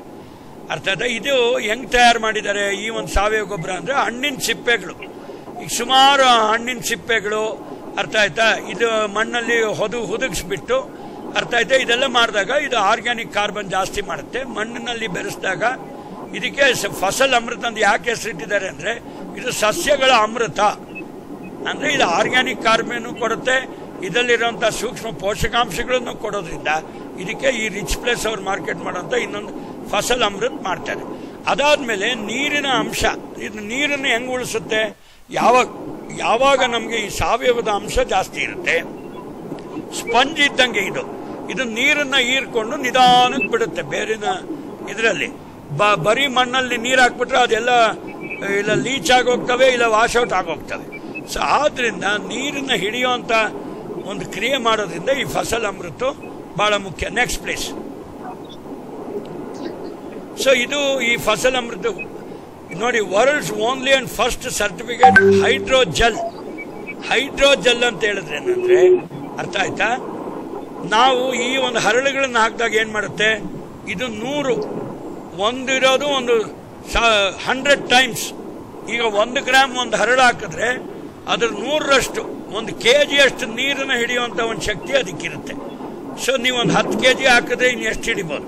ಸೊ ಅವಾಗ ಏನಾಗುತ್ತೆ ಅಂತ ಹೇಳಿದ್ರೆ ಸಿಕ್ಕಾಪಟ್ಟೆ ಒಂದು ತೇವಾಂಶನ ಚೆನ್ನಾಗಿ ಹಿಡ್ಕೊಂಡು ಗಿಡಗಳು ಒಣಗೋದಕ್ಕೆ ಆಸ್ಕಾರನೇ ಇಲ್ಲ. ಸೊ ಇದೊಂದು ಪೇಟೆಂಟೆಡ್ ಪ್ರಾಡಕ್ಟ್ ಇದೆ. ಅರ್ಥ ಆಯ್ತಾ? ನೀವು ಹಗಲೆಲ್ಲ ನೀರು ಹಾಯಿಸೋದು, ಲೇಬರ್ ಚಾರ್ಜ್ ಖರ್ಚು ಮಾಡೋದು ಇದೆಲ್ಲ ಅವಾಯ್ಡ್ ಆಗುತ್ತೆ.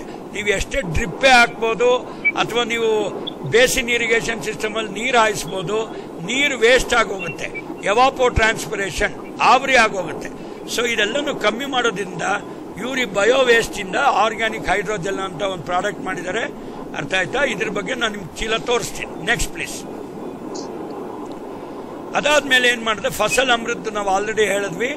ಅಥವಾ ಇದು ಬಯೋ ವೇಸ್ಟ್ ಅಂದ್ರೆ ಈ ಸಿಪ್ಪೆ, ಸೊಪ್ಪು, ಆಮೇಲೆ ಯಾವ್ಯಾವ್ದು ಒಂದು ತ್ಯಾಜ್ಯಗಳು ಬರುತ್ತೆ, ಆರ್ಗ್ಯಾನಿಕ್ ವೇಸ್ಟ್. ತ್ಯಾಜ್ಯ ಅಂದ್ರೆ all the waste material. Waste ಅಂತ ಹೇಳ್ಬಾರ್ದು, ಅದು ಕೆಟ್ಟ ಶಬ್ದ. ಅದಕ್ಕೆ ಅದನ್ನ ತ್ಯಾಜ್ಯ ಅಂತ ನಾವು ಹೇಳ್ತೀವಿ ನಾವು ಅಗ್ರಿಕಲ್ಚರ್. ಇಂಥ ಬಯೋ ವೇಸ್ಟಿನ ಮಾಡಿದಾಗ 100 ಪಟ್ಟು ಅದು ನೀರನ್ನ ಹಿಡ್ಕೊಂಡು 6 ತಿಂಗಳವರೆಗೆ ಪರಿಣಾಮಕಾರಿಯಾಗಿರುತ್ತೆ. 6 ತಿಂಗಳಿಗೆ ಒಂದ್ಸಲಿ ಇದಕ್ಕೆ ನಾವು ಬದಲಾಯಿಸ್ತಾ ಇರಬೇಕಾಗುತ್ತೆ. ಸೊ ಅವಾಗ ಏನಾಗುತ್ತೆ ಅಂತ ಹೇಳಿದ್ರೆ ವಾರ ನೀರು ಹಾಯಿಸುವಂತ ಖರ್ಚು ಉಳಿಯುತ್ತೆ. ಮತ್ತೆ ಡ್ರಿಪ್ ಇರಿಗೇಷನ್ ಮಾಡಿಬಿಟ್ಟು ಡ್ರಿಪ್ ಮತ್ತೆ ಪ್ರೈಮರಿ ಲ್ಯಾಟ್ರಲ್ಸ್ ಎಲ್ಲ ಹಾಕುವಂತ ಖರ್ಚು ನಿಮ್ಗೆ ಉಳಿಯುತ್ತೆ. ಮತ್ತೆ ವಾಟರ್ ಎಫಿಷಿಯನ್ಸಿ, ಸಾಧಾರಣವಾಗಿ ನಾವು ಅಗ್ರಿಕಲ್ಚರ್ ಏನ್ ಹೇಳ್ತೀವಿ, ಮೋರ್ ಕ್ರಾಪ್ ಪರ್ ಡ್ರಾಪ್ ಅಂತ ಹೇಳ್ತೀವಿ. ಅಂದ್ರೆ ಒಂದು ಹನಿ ನೀರಿನಿಂದ ನಮಗೆ ಹೆಚ್ಚು ಬೆಳೆ ತೆಗಿಬೇಕು. ನೀರಿದೆ ಅಂದಾಕ್ಷಣನೇ, ಬಾವಿ ಇದೆ ಅಂದಾಕ್ಷಣನೇ ಸುಮ್ಮನೆ ನೀರಾವರಿ ಹಾಯಿಸ್ಬಿಟ್ಟು ಮಾಡಬಾರ್ದು. ಈ ರಿಚ್ ಪ್ಲಸ್ಸಿನ ಈ ಹೈಡ್ರೋಜೆಲ್ಲು ಸೂಪರ್ ಅಬ್ಸಾರ್ಬೆಂಟ್ ಪಾಲಿಮರ್ ಅಂತ ನಾವೇನು ಹೇಳ್ತೀವಿ, ಇದು ಬಯೋಡಿಗ್ರೇಡಬಲ್, ಇದು ಯಾವುದು ಪ್ಲಾಸ್ಟಿಕ್ ಅಲ್ಲ. ಸೊ ಇದು ಚೆನ್ನಾಗಿ ನೀರು ಹಿಡ್ಕೊಳ್ಳುತ್ತೆ. ಇದು ಎಕಲಾಜಿಕಲಿ ಫ್ರೆಂಡ್ಲಿ ಆಗು ಇದೆ. ನೆಕ್ಸ್ಟ್, ಇದು ಫಸಲ್ ಅಮೃತ ಕಾಂಪೋಸಿಷನ್ ಏನೇನಿದೆ ಇದರಲ್ಲಿ ನೋಡಿ. ಕಿತ್ಲೆ ಹಣ್ಣಿನ ಸಿಪ್ಪೆ, ಅರ್ಥ ಆಯ್ತಾ, ಬಾಳೆಹಣ್ಣಿನ ಸಿಪ್ಪೆಗಳು, ಆಮೇಲೆ ಶುಗರ್ ಕೇನ್ ಅದೇ ಇದು ಬರುತ್ತಲ್ಲ ಕಬ್ಬಿನ ರಸ ತೆಗೆದ್ಮೇಲೆ ಬರಲ್ಲೇನ್ರಿ ಕಸ, ಅದನ್ನ ಬಗಾಸ್ ಅಂತ ಹೇಳ್ತೀವಿ. ಅದ್ರಲ್ಲಿ ಸಿಕ್ಕಾಪಟ್ಟೆ ಸೆಲ್ಯುಲೋಸ್ ಇರುತ್ತೆ. ಮನುಷ್ಯನ ದೇಹ ಸೆಲ್ಯುಲೋಸ್ನ ಡೈಜೆಸ್ಟ್ ಮಾಡೋಕ್ಕಾಗಲ್ಲ, ಹಸು ಮಾತ್ರ ಸೆಲ್ಯುಲೋಸ್ ಡೈಜೆಸ್ಟ್ ಮಾಡುತ್ತೆ. ಸೊ ಅದಾದ್ಮೇಲೆ ಪ್ಲಾಂಟ್ ಎಕ್ಸ್ಟ್ರಾಕ್ಟ್ಸ್, ಎಷ್ಟೋ ಕಸ ಕಡ್ಡಿಗಳು ಅಥವಾ ನಿಮ್ಗೆ ಯಾವುದೋ ಈ ಒಂದು ಕೃಷಿಯಿಂದ ಬರುವಂತ ತ್ಯಾಜ್ಯಗಳು. ಸೊ ನಾವೇನು ಹೇಳ್ತೀವಿ, ಗ್ರೀನ್ ಮೆನ್ಯೂರಿಂಗ್ ಇದೆ, ಸನ್ ಹೆಂಪ್ ಇದೆ, ಡೈಂಚಾ ಇದೆ. ನಾವು ಮತ್ತೆ ಅದನ್ನ ಮಣ್ಣಲ್ಲಿ ನಾವು ಉತ್ಬಿಟ್ಟು ಹಾಕ್ತೀವಿ. Essential natural root growth ingredients ಇವೆಲ್ಲಾನು ಸೇರ್ಕೊಂಡು ಇದರ ಹೆಸರು super absorbent soil moisturiser and conditioner ಅಂತ ನಾವು ಹೇಳಿದ್ದೀವಿ.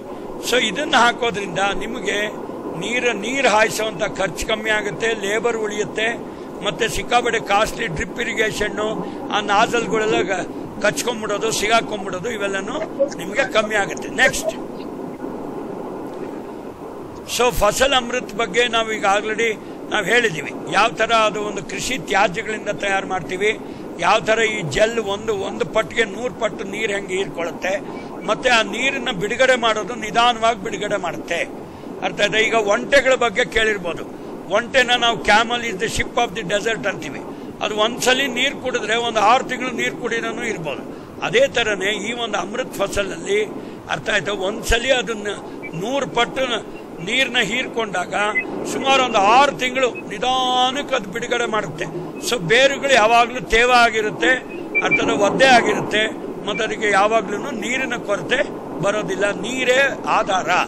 ಎಷ್ಟೇ ಪೋಷಕಾಂಶಗಳನ್ನ ಹಾಕ್ಬೋದು, ನೀರು ಮತ್ತೆ ತೇವಾಂಶ ಇಲ್ಲದೆ ಇದ್ರೆ ಆ ಪೋಷಕಾಂಶಗಳನ್ನ ತೆಗೆಯೋದಿಕ್ಕೆ ಆಗಲ್ಲ.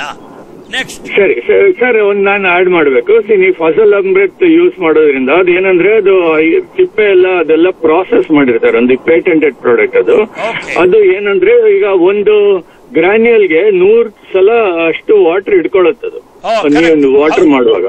Okay sir, sir let me talk please. So 100 ಸಲ ಅದು ಇಟ್ಕೊಳ್ಳುತ್ತೆ. ಅದೇನಾಗತ್ತೆ ಅಂದ್ರೆ ಅದು 100 ಸಲ ಇಟ್ಕೊಂಡ್ಮೇಲೆ ಯಾವಾಗ ಕಮ್ಮಿ ಆಗತ್ತೋ ನೀರು ಗಿಡಕ್ಕೆ ಅವಾಗ ರಿಲೀಸ್ ಮಾಡುತ್ತೆ. ತಿರ್ಗಾ ನೀವು ವಾಟರ್ ಮಾಡುವಾಗ ತಿರ್ಗಾ ನೀರು ಹಿಡ್ಕೊಳ್ಳುತ್ತೆ. ಈ ಪ್ರಾಡಕ್ಟ್ ನಿಮಗೆ ಇದ್ರಲ್ಲಿ 6 ತಿಂಗಳು ಇರುತ್ತೆ. ಆಮೇಲೆ ನೀವು ತಿರ್ಗಾ ಹಾಕ್ಬೋದು. ಆಮೇಲೆ 1 ವರ್ಷ ಆದ್ಮೇಲೆ ಈ ನೀವು ಹಾಕಿದಿರಲ್ಲ ಈ ಫಸಲ್ ಅಮೃತ್ ಗ್ರಾನ್ಯಲ್, ಅದು ಫರ್ಟಿಲೈಸರ್ ಆಗೋಗುತ್ತೆ. ಅದೊಂದು ಹೇಳ್ತಾನೆ. ಇನ್ನೊಂದು ನೀವು ಇದು ಫಸಲ್ ಅಮೃತ್ ಯೂಸ್ ಮಾಡೋದ್ರಿಂದ ನಿಮ್ ಫರ್ಟಿಲೈಸರ್ ರಿಕ್ವೈರ್ಮೆಂಟ್ 20% ಕಮ್ಮಿ ಆಗುತ್ತೆ.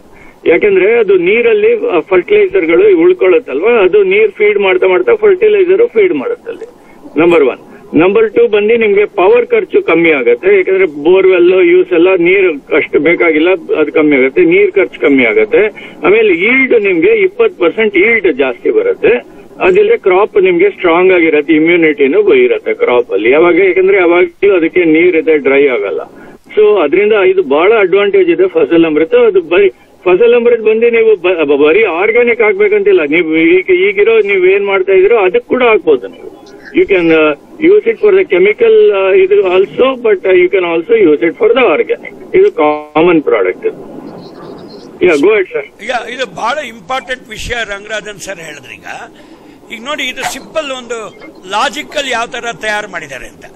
ಈಗ ನೀರು ನಾವೇನಾಗುತ್ತೆ, ಅದು ಹಿಡ್ಕೊಂಡು ನಿಧಾನಕ್ಕೆ ತೇವಾಂಶ ನೋಡಿ ಬಿಡುತ್ತೆ. ಅದನ್ನ ನಾವು ಫೀಲ್ಡ್ ಕೆಪಾಸಿಟಿ ಅಂತ ಹೇಳ್ತೀವಿ.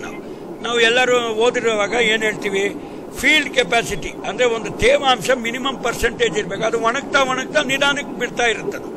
ಸೊ ಅದೇ ತರನೇ ಇದು ಕೂಡ ಅವ್ರು ಆಲ್ರೆಡಿ ಹೇಳಿದ್ರು, ಕರೆಂಟ್ ಉಳಿತಾಯ ಆಗುತ್ತೆ. ಅದಾದ್ಮೇಲೆ 6 ತಿಂಗಳಾದ್ಮೇಲೆ ಬಯೋಡಿಗ್ರೇಡಬಲ್.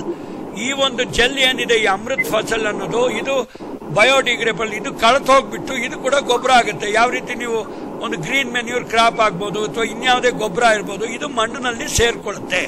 ಸೊ ಮಣ್ಣಿನ ಫಲವತ್ತತೆ ಜಾಸ್ತಿ ಆಗೋದಲ್ಲದೆ ಅದು ಬೇಕಾದಾಗ ಇದರ ಒಂದು ಫೀಲ್ಡ್ ಕೆಪಾಸಿಟಿ, ಇದಕ್ಕೆ ಬೇಕಾಗಿರುವಂತ ಬೇರಿನ ಸುತ್ತಮುತ್ತ ಇರುವಂತ ತೇವಾಂಶ ಕೂಡ ಇದು ಮೇಂಟೈನ್ ಮಾಡ್ಕೊಂಡು ಹೋಗುತ್ತೆ.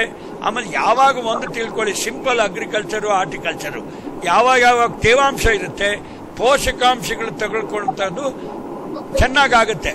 ಈಗ ಫಾರ್ ಎಕ್ಸಾಂಪಲ್ ನೀವು ಒಂದು ಊಟ ಮಾಡಿದ್ರೆ 1 ಲೋಟ ನೀರು ಕುಡಿತೀರಾ. ನೀವು ನೀರು ಕುಡಿದಷ್ಟು ಜಾಸ್ತಿ ಊಟ ಮಾಡ್ಬೋದಾ ಅಥವಾ ನೀರು ಕುಡಿದೇನೆ ಜಾಸ್ತಿ ಊಟ ಮಾಡ್ಬೋದಾ, ಅವೆಲ್ಲ ಎಲ್ಲರ ಅನುಭವಕ್ಕೂ ಬಂದಿದೆ. ಆದ್ರಿಂದ ಒಂದು ಮಿನಿಮಮ್ ತೇವಾಂಶ ಒಂದು ಗಿಡಕ್ಕಾಗ್ಲಿ, ಒಂದು ತೋಟಕ್ಕಾಗ್ಲಿ, ಒಂದು ಮರಕ್ಕಾಗ್ಲಿ ಅದು ನಾವು ಕೊಟ್ಟಾಗ ಈ ಫಸಲ್ ಅಮೃತ ಈ ತರ ಕೆಲಸ ಮಾಡುತ್ತೆ.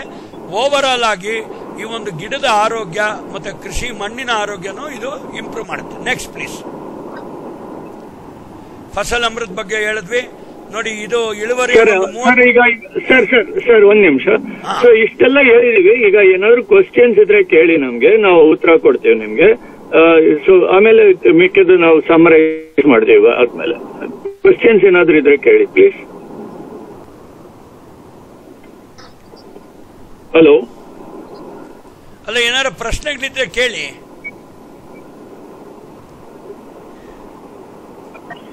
ಎಲ್ಲರೂ ಯಾರಿಗಾದ್ರೂ ಏನಾದ್ರು ಕ್ವಶನ್ಸ್ ಇದ್ರೆ FPO ದವರು ಕೇಳಬಹುದು. ಸರ್ ಎಕ್ಸ್ಪ್ಲೈನ್ ಮಾಡ್ತಾರೆ ಅದ್ರ ಬಗ್ಗೆ.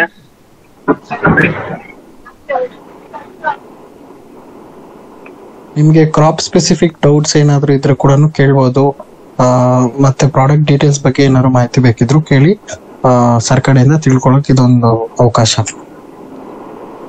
ನಮ್ಮ ಅಮರ್ ನಾರಾಯಣ FPO ಅವರು ನೋಡಿದ್ದಾರೆ, ಬಹಳ ಚೆನ್ನಾಗಿದೆ ಅಂತ ಹೇಳಿದ್ದಾರೆ. ರೆಡ್ಡಿ ಅವರು ಅವ್ರ ಹತ್ರ ಮಾತಾಡ್ತಾ ಇದೀವಿ. ಹೇಳಿ. ಅವ್ರು ಜಾಯ್ನ್ ಆಗಿದ್ದಾರೆ ಸರ್. Sir hello sir. ಹೇಳಿ ರೆಡ್ಡಿ ಅವರೇ. ಸರ್ ಅಲ್ಲ ಸರ್, ನನ್ನ ಹೆಸರು ಪ್ರದೀಪ್ ಅಂತ ಅಂದ್ಬಿಟ್ಟು, ತಾಯ್ಲೂರು FPO ಸೈಕಲ್ ಸ್ಟಾಫ್. ಹೇಳಿ ಸರ್. ಅಂದ್ರೆ ಇವಾಗ ನಾವು ಗ್ರೀನ್ ಮೆನ್ಯೂರ್ ಕ್ರಾಪ್ಸ್ ಎಲ್ಲ ಹಾಕಿ ನಾವು ರೋಟೋವೇಟ್ರ್ ಮಾಡಿರ್ತೀವಿ.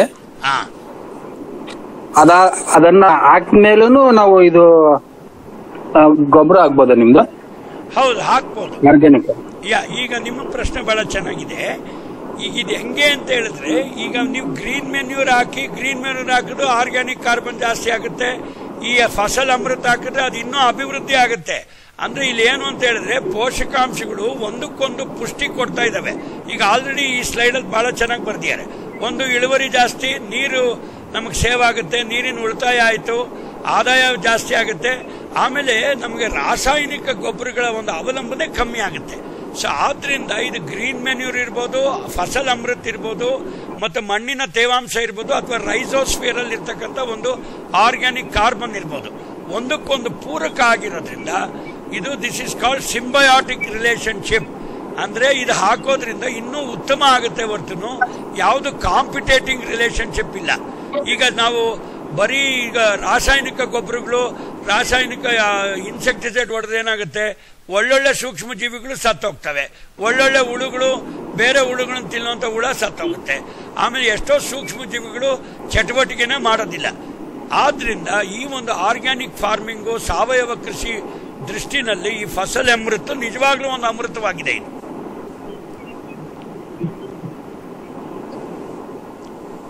Next please ಪಾವನಿಜಿ. ನೆಕ್ಸ್ಟ್ ಮುಂದಿನ ಪ್ರಶ್ನೆ ಕೇಳಿಪ್ಪ ಯಾರಾದ್ರು. ನೋಡಿ ನಾನು ಕೇಳಿ, ಹೇಳಿರ್ತಕ್ಕಂಥ ಯಾರು ನಾಚಿಕೆ ಪಟ್ಕೊಳ್ಬೇಡಿ, ಪ್ರಶ್ನೆ ಕೇಳಿ. ಅಲ್ಲ ಇಲ್ಲಿ ನೋಡಿ, ನಮ್ಮ ಮಿತ್ರರೇ, ಇಲ್ಲಿ ನಾ ಮಾತಾಡಿದ್ದನ್ನ ಅವ್ರು ಎಷ್ಟು ಚೆನ್ನಾಗಿ ಪಾಪ ಈ ಸ್ಲೈಡ್ ಅಲ್ಲಿ ತೋರಿಸಿದ್ದಾರೆ. ಫಸಲ್ ಅಮೃತ ಯಾವ ತರ ಕೆಲಸ ಮಾಡುತ್ತೆ, ಸ್ಪಂಜ್ ತರ ಕೆಲಸ ಮಾಡುತ್ತೆ. ಇದು ಚೆನ್ನಾಗಿ ನೀರು ಹಿಡ್ಕೊಳ್ಳುತ್ತೆ. ನೋಡಿ 2ನೇ ಸ್ಲೈಡು. ಇದಾದ್ಮೇಲೆ ಏನ್ ಹೇಳಿದ್ರು, ರಂಗರಾಜನ್ ಅವರು ಹೇಳಿದ್ರು, ಈ ಹೀರ್ಕೊಂಡಿರುವಂತ ನೀರ್ನ ನಿಧಾನಕ್ಕೆ ಬಿಡುತ್ತೆ. ಅರ್ಥ ಆಯ್ತಾ? ಅದಾದ್ಮೇಲೆ ನಮ್ ಯಾವಾಗ್ಲೂ ಏನು ಅಂದ್ರೆ, ಈ ಬೇರಿನ ಸುತ್ತಮುತ್ತ ಇರ್ತಕ್ಕಂಥ ರೈಸೋಸ್ಫಿಯರ್ ಅಂತ ಹೇಳ್ತೀವಿ. ಅಂದ್ರೆ ಬೇರು ಸುತ್ತಮುತ್ತ ಯಾವಾಗ್ಲೂ ತೇವವಾಗಿ ಇರಬೇಕು. ಯಾವಾಗ ಇದು ಒಣಗೋಗ್ಬಿಡುತ್ತೆ, ಅರ್ಥ ಆಯ್ತಾ, ಫ್ಲಾಸಿಡ್ ಕಂಡೀಷನ್, ಗಿಡಗಳು ನಿಧಾನವಾಗಿ ಅದು ಒಣಗೋದಕ್ಕೆ ಶುರುವಾಗುತ್ತೆ. ಆದ್ರಿಂದ ಯಾವುದೇ ಒಂದು ಮನುಷ್ಯನ ದೇಹ ಆಗಲಿ ಅಥವಾ ಗಿಡಗಳಾಗ್ಲಿ 90% ನೀರಿರುತ್ತೆ. ನೀರೇ ಆಧಾರ. ನೆಕ್ಸ್ಟ್, ಇದು ಫಸಲ್ ಅಮೃತ ಮಾಡುತ್ತೆ. ನೆಕ್ಸ್ಟು ಎಲ್ಲ ಧಾನ್ಯಗಳಲ್ಲಿ ಉಪಯೋಗಿಸ್ಕೋಬಹುದು, ಎಲ್ಲ ದ್ವಿದಳ ಧಾನ್ಯಗಳು, ಆಮೇಲೆ ತರಕಾರಿ ಬೆಳೆಗಳೆಲ್ಲ ಹಾಕೋಬಹುದು, ತೋಟಗಾರಿಕೆ ಬೆಳೆಗಳಲ್ಲಿ ಹಣ್ಣು ಇಂಥವೆಲ್ಲ ಹಾಕೋಬಹುದು. ಅರ್ಥ ಆಯ್ತಾ? ಆಮೇಲೆ ಈಗ ಹೋಮ್ ಗಾರ್ಡನಿಂಗು, ಅರ್ಥ ಆಯ್ತಾ, ಈಗ ಫ್ಲವರ್ಸ್ ಪ್ಲಾಂಟ್ಸು ಇಂಥ ಕಡೆ ಕೂಡ ಇದನ್ನ ಹಾಕೋಬಹುದು. ನೆಕ್ಸ್ಟ್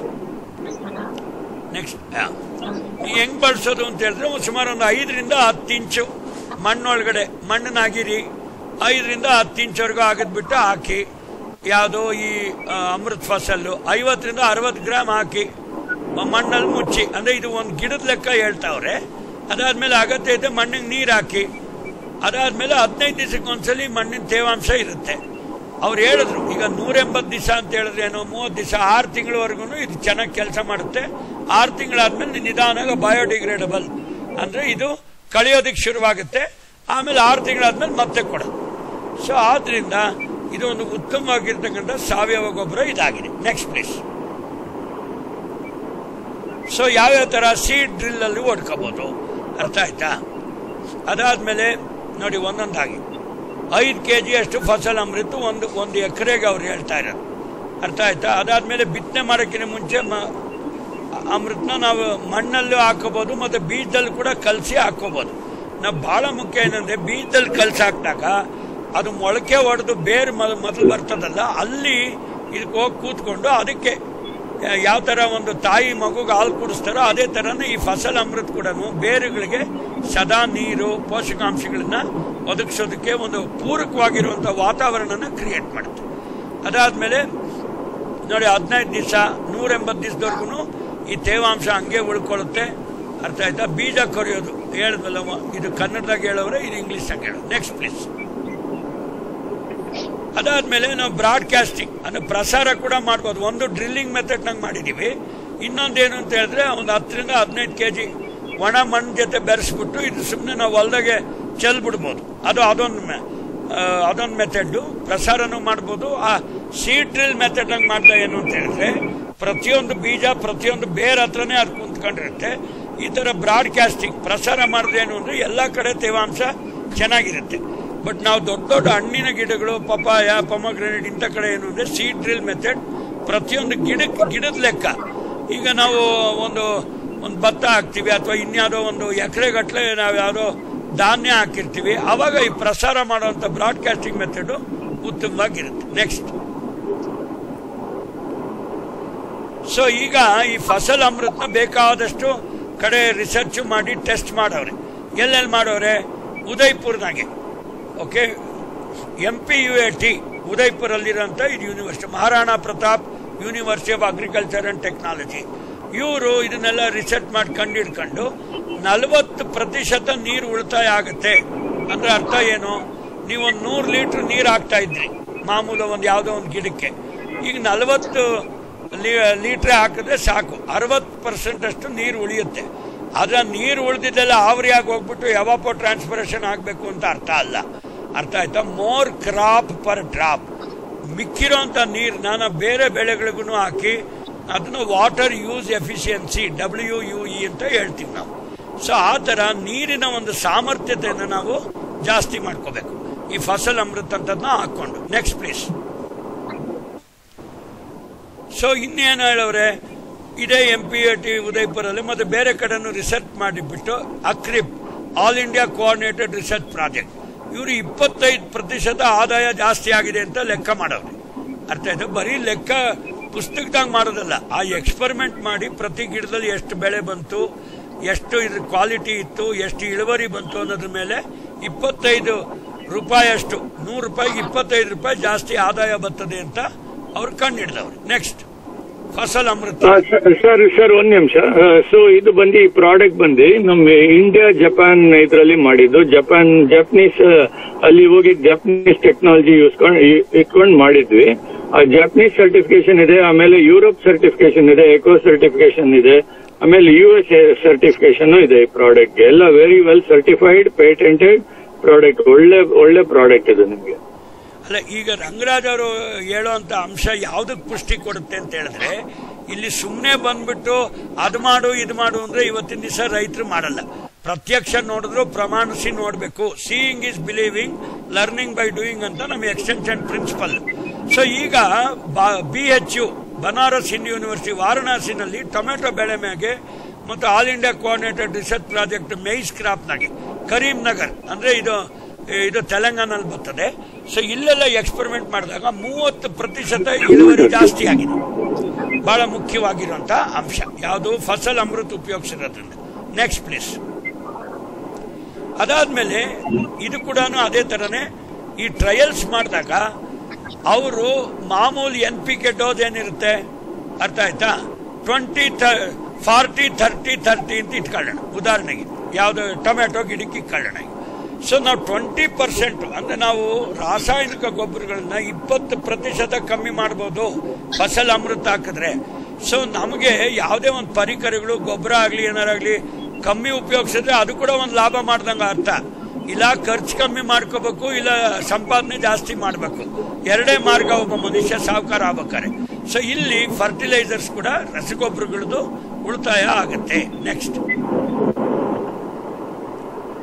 ನೋಡಿ, ಇದು ರಂಗರಾಜನ್ ಸರ್ ಹೇಳಿದ್ರು, ಸುಮಾರು ಕಡೆ ಎಲ್ಲ ಸರ್ಟಿಫಿಕೇಶನ್ನು ಅವ್ರು ರಿಸರ್ಚ್ ಮಾಡಿಬಿಟ್ಟು ಇದು ಪ್ರಮಾಣ ಪತ್ರನ ಕೊಟ್ಟಿದ್ದಾರೆ. ಅದಕ್ಕೆ ನಾವು ಕನ್ನಡದಾಗ ಗಾದೆ ಮಾತು ಹೇಳೋದು, ಪ್ರತ್ಯಕ್ಷ ನೋಡಿದ್ರು ಪ್ರಮಾಣಿಸಿ ನೋಡಬೇಕು ಅಂತ. ಸೊ ಪ್ರಮಾಣ ಪತ್ರಿಕೆ ಅಂದ್ರೆ ಬರೀ ಯಾರು ನಿಮ್ಗೆ ಪ್ರಮಾಣ ಪತ್ರಿಕೆ ಕೊಡಲ್ಲ. ರಿಸರ್ಚ್ ಮಾಡ್ತಾರೆ, ಒಂದು 120 ದಿವಸದವರೆಗೂ ಅಬ್ಸರ್ವೇಷನ್ ಆಗಿ ಇಕ್ಕಿರ್ತಾರೆ. ಆಮೇಲೆ ಒಂದು 5-6 ಎಕರೆನಲ್ಲಿ ಟ್ರಯಲ್ ಮಾಡ್ತಾರೆ. ಅದೆಲ್ಲ ಆದ್ಮೇಲೆ ಈಲ್ಡ್ ಡೇಟಾ ತಗೋತಾರೆ, ಅಬ್ಸರ್ವೇಷನ್ ಬುಕ್ಕಲ್ಲಿ ಬರೆದಿರ್ತಾರೆ. ಇದೆಲ್ಲ ಆದ್ಮೇಲೆ ಅವರೆಲ್ಲ ಸ್ಟ್ಯಾಟಿಸ್ಟಿಕಲ್ ಅನಾಲಿಸಿಸ್ ಮಾಡಿಬಿಟ್ಟು, ಅರ್ಥ ಆಯ್ತಾ, ಇದು ಫಸಲ್ ಅಮೃತ ಹಾಕಿರೋದ್ರಿಂದನೇ ನಮ್ಗೆ ಇಷ್ಟು ಬಂದಿರೋದು ಅಂತ ದೃಢೀಕರಣ, ಅಂದ್ರೆ ದಿಸ್ ಇಸ್ ದಿ ಕನ್ಫರ್ಮೇಶನ್. ಕನ್ನಡದಲ್ಲಿ ನಾವೇನು ಹೇಳ್ತೀವಿ, ದೃಢೀಕರಣ ಮಾಡವ್ರೆ. ಸೊ ಆದ್ರಿಂದ ಈ ಪ್ರಾಡಕ್ಟ್ಸ್ ನಾವು ಇವತ್ತು ಎಕ್ಸ್ಪ್ಲೇನ್ ಮಾಡ್ತಿರೋದೇನು ಅಂದ್ರೆ, ನಿಮ್ಗೆ ಅನುಮಾನ ಬಿದ್ದುಬಿಟ್ಟು ಯಾವುದೋ ಒಂದು ಸಿನಿಮಾ ತೋರಿಸ್ಬಿಟ್ಟು ಹೋಗೋವಂಥ ಒಂದು ಪ್ರೆಸೆಂಟೇಷನ್ ಅಲ್ಲ. ಇದು ಪ್ರತಿಯೊಂದು ಕೂಡ ದೃಢೀಕರಣ, ಪ್ರಮಾಣೀಕರಣ. ಅರ್ಥ ಆಯ್ತಾ? ಪ್ರತಿಯೊಬ್ಬರು ನೋಡ್ಬೋದು. Seeing is believing. ನೀವು ಕೂಡ ಉಪಯೋಗಿಸಿ ನೋಡಿ. ಅರ್ಥ ಆಯ್ತಾ? ಖಂಡಿತ ಇದು ನಿಧಾನ ಅಲ್ಲ, ಬಹಳ ಬೇಗ ಸ್ಪ್ರೆಡ್ ಆಗುತ್ತೆ. ಇವಾಗ ಆಗ್ಲೇ ಟೊಮೆಟೊ ಎಲ್ಲ ಬೆಳೆ ನಾಟವ್ರೆ. ಈಗ ಒಂದು 10-15 ದಿವಸದ ವಯಸ್ಸು ಬಂದಿದೆ. ಇದೆಲ್ಲ ಮಾಡ್ಕೋಬಹುದು. Next please. So sir, just want to summarize because we will have to ask questions also. So namdu Amul company do ಈಗ ಎಲ್ಲ ಪ್ರಾಡಕ್ಟ್ಸ್ ಇದೆ, ಬಯೋ ಫರ್ಟಿಲೈಸರ್ಸ್, ಬಯೋ ಸ್ಟಿಮ್ಯುಲೆಂಟ್ಸ್, ಇದು ಗೊಬ್ಬರ, ಮ್ಯಾನ್ಯೂರ್ಸ್ ಎಲ್ಲ ಇದೆ ನಮ್ಮ ಹತ್ರ. ಒಳ್ಳೊಳ್ಳೆ ಕ್ವಾಲಿಟಿ ಇದೆ. ಅಮೂಲ್ ಅಲ್ಲಿ R&D ಇದೆ ಫೆಸಿಲಿಟಿ. 25 ಜನ R&D ಅಲ್ಲಿ ವರ್ಕ್ ಮಾಡ್ತಾರೆ. ಅದಕ್ಕೆ ಯಾವಾಗ್ಲೂ ಕಂಟಿನ್ಯೂಸ್ ಆಗಿ ಆಗ್ತಾ ಇರುತ್ತೆ. ಅದಿಲ್ಲದೆ ರಾ ಮೆಟೀರಿಯಲ್ ಎಲ್ಲ ನಮ್ಗೆ ಕೋಆಪರೇಟಿವ್ ಇರೋದ್ರಿಂದ ಎಲ್ಲ ಹಾಲ್ ಕೊಡೋರೆಲ್ಲ ರಾ ಮೆಟೀರಿಯಲ್ ಕೊಡ್ತಾರೆ ನಮ್ಗೆ. ಅದೇನು ಯೂಸ್ ಇಲ್ಲ. ಅದರಿಂದ ಹೈ ಕ್ವಾಲಿಟಿ ಯಾವಾಗ್ಲೂ ಬರುತ್ತೆ ನಿಮ್ಗೆ. ಸಪ್ಲೈನು ಯಾವಾಗ್ಲೂ ಕೊಡ್ತೀವಿ, ಅದರಿಂದ ಸಪ್ಲೈ ಇಶ್ಯೂನು ಇರೋಲ್ಲ. ಸೊ ಅದಿಲ್ಲದೆ ನಾವು ಮಾರಿದ್ಮೇಲೆ ಹಂಗೆ ಮಾರ್ಬಿಟ್ಟು ಹೋಗಲ್ಲ, ನಿಮ್ ಜೊತೆ ಕೈ ಇಟ್ಕೊಂಡಿರ್ತೀವಿ ಈಲ್ಡ್ ಬರೋವರೆಗೂ. ನಿಮ್ಗೆ ಏನ್ ಪ್ರಾಬ್ಲಮ್ ಬಂದ್ರು ನಾವು ಅಗ್ರೋನಮಿಸ್ಟ್ ಇದ್ದಾರೆ, ಅದ್ರಲ್ಲಿ ಒಂದು ವಾಟ್ಸ್ಆಪ್ ಗ್ರೂಪ್ ನಿಮ್ಗೆ ಕ್ರಿಯೇಟ್ ಮಾಡ್ತೀವಿ ನೀವೆಲ್ರಿಗೂ. ಅದ್ರಲ್ಲಿ ಏನ್ ಪ್ರಾಬ್ಲಮ್ ಇದೆಯೋ ಹೇಳಿದ್ರೆ ನಾವು ಅಗ್ರೋನಮಿಸ್ಟ್ ಅದು ಸಾಲ್ವ್ ಮಾಡ್ತಾರೆ ನಿಮ್ಗೆ ಅದು ಪ್ರಾಬ್ಲಮ್. ಸೊ ಫುಲ್ ನಿಮ್ಗೆ ಸಪೋರ್ಟ್ ಇರುತ್ತೆ, ಬೇರೆ ಏನೇನ್ ಸೊಲ್ಯೂಷನ್ ಇರುತ್ತೋ ಎಲ್ಲ ಇರುತ್ತೆ. ಸೊ ದಟ್ ನಿಮ್ಗೆ ಸಾಯಿಲ್ ಇಂಪ್ರೂವ್ ಆಗುತ್ತೆ, ನಿಮ್ಗೆ ಸಪೋರ್ಟ್ ಇದೆ. ಅದಿಲ್ಲದೆ ನಿಮ್ಮ ಇದು ಬೆಳಕೆ ಎಲ್ಲ ಇದು ಬಹಳ ಚೆನ್ನಾಗಿ ಬರುತ್ತೆ, ನಿಮ್ಗೆ ದುಡ್ಡು ಜಾಸ್ತಿ ಬರುತ್ತೆ ಅದರಿಂದ. ಅದಿಲ್ಲದೆ ನಾವು ಆದ್ರೆ ಹೋಗ್ತಾ ಹೋಗ್ತಾ ನಾವು ಪ್ರೊಕ್ಯೂರು ಮಾಡ್ತೇವೆ ನಿಮ್ಮ ಹತ್ರ ಈಲ್ಡ್ ನ. ಸೊ ಬಹಳ ನಮ್ದು ಅಮೂಲ್ ಇದು ಫಾರ್ಮರ್ಗೆ ಇರೋದು, ಯಾಕಂದ್ರೆ ನಾವು ಇದರಲ್ಲಿ 80% ವಾಪಸ್ ಫಾರ್ಮರ್ಗೆ ಕೊಡ್ತೀವಿ, ಎಲ್ಲ ಫಾರ್ಮರ್ಗೆ ಇನ್ವೆಸ್ಟ್ ಮಾಡ್ತೀವಿ, ಏನು ದುಡ್ಡು ಇಟ್ಕೊಳ್ಳಲ್ಲ ಅಂತ ಕಂಪನಿ ಇದು.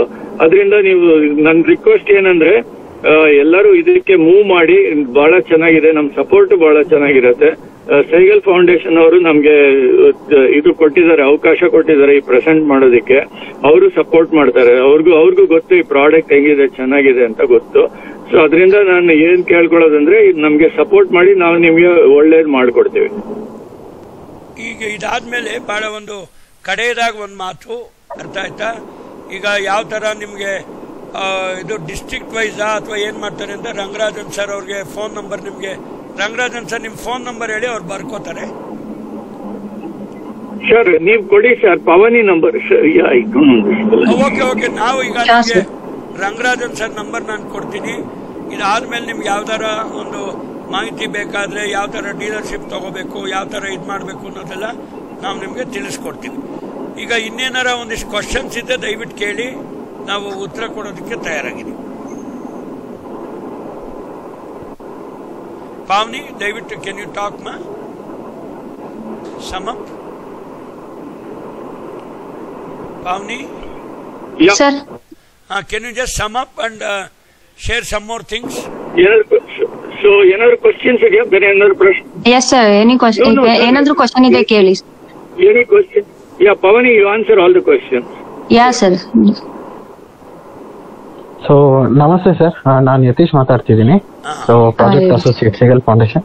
ಸೊ ಆಕ್ಚುಲಿ ರಂಗರಾಜನ್ ಸರ್ ಆಗಿರ್ಬೋದು ಮತ್ತೆ ಜಯರಾಘವೇಂದ್ರನ್ ಸರ್ ಆಗಿರ್ಬೋದು, ಆಲ್ಮೋಸ್ಟ್ ಲೈಕ್ ಕಂಪ್ಲೀಟ್ಲಿ ಬ್ರೀಫ್ ಮಾಡ್ಬಿಟ್ಟಿದ್ದಾರೆ ಆಲ್ರೆಡಿ ಆರ್ಗ್ಯಾನಿಕ್ ಫಾರ್ಮಿಂಗ್ ಬಗ್ಗೆ and how this Amrit organic products can give our farmers a way for sustainable agriculture ಅಂತ. So what we can do is from Saigal foundation, ನಮ್ಮ FPO CEO staffs ಮತ್ತೆ board of directors ಒಂದು WhatsApp group ಇದೆ. So ನಿಮ್ಗೆ ಅದೊಂದು separate group ಮಾಡಿಸಿ ನಿಮ್ಮನ್ನ ಪಾವನಿ madam ಅವ್ರು ನಿಮ್ಮನ್ನ ಮತ್ತೆ ಸರ್ನ ಕೂಡ ರಂಗರಾಜನ್ ಸರ್ನ ಕೂಡ ಆಡ್ ಮಾಡ್ತೀವಿ. ಸೊ ನಮ್ಮ 15 FPOs ಅಲ್ಲಿ ಹೇಗೆ ಅಂದ್ರೆ, 15 FPOs can't take dealership, one among them can take dealership, 1 out of 15. Okay, so from them they can distribute like go through, channelize through one person.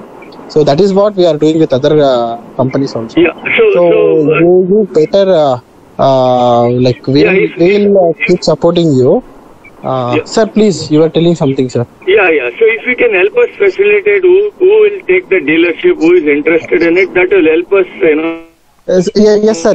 Sure, sir. Like once we create the WhatsApp group, like Pamani ma'am, share the products again in the group, and later try to call every staff. Like there are 15 members or 15 CEOs.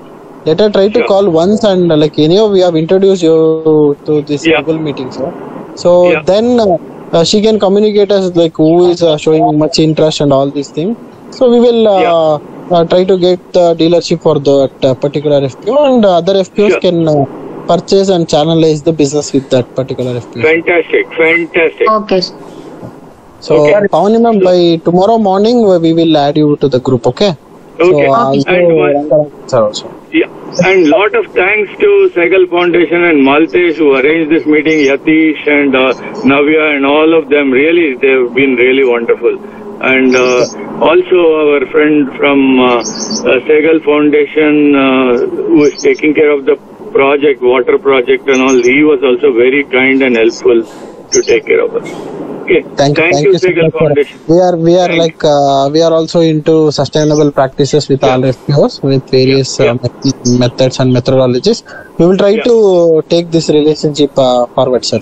Thank you so much for your estimate time and your shared your experience and a lot of insights again, like with respect to organic farming.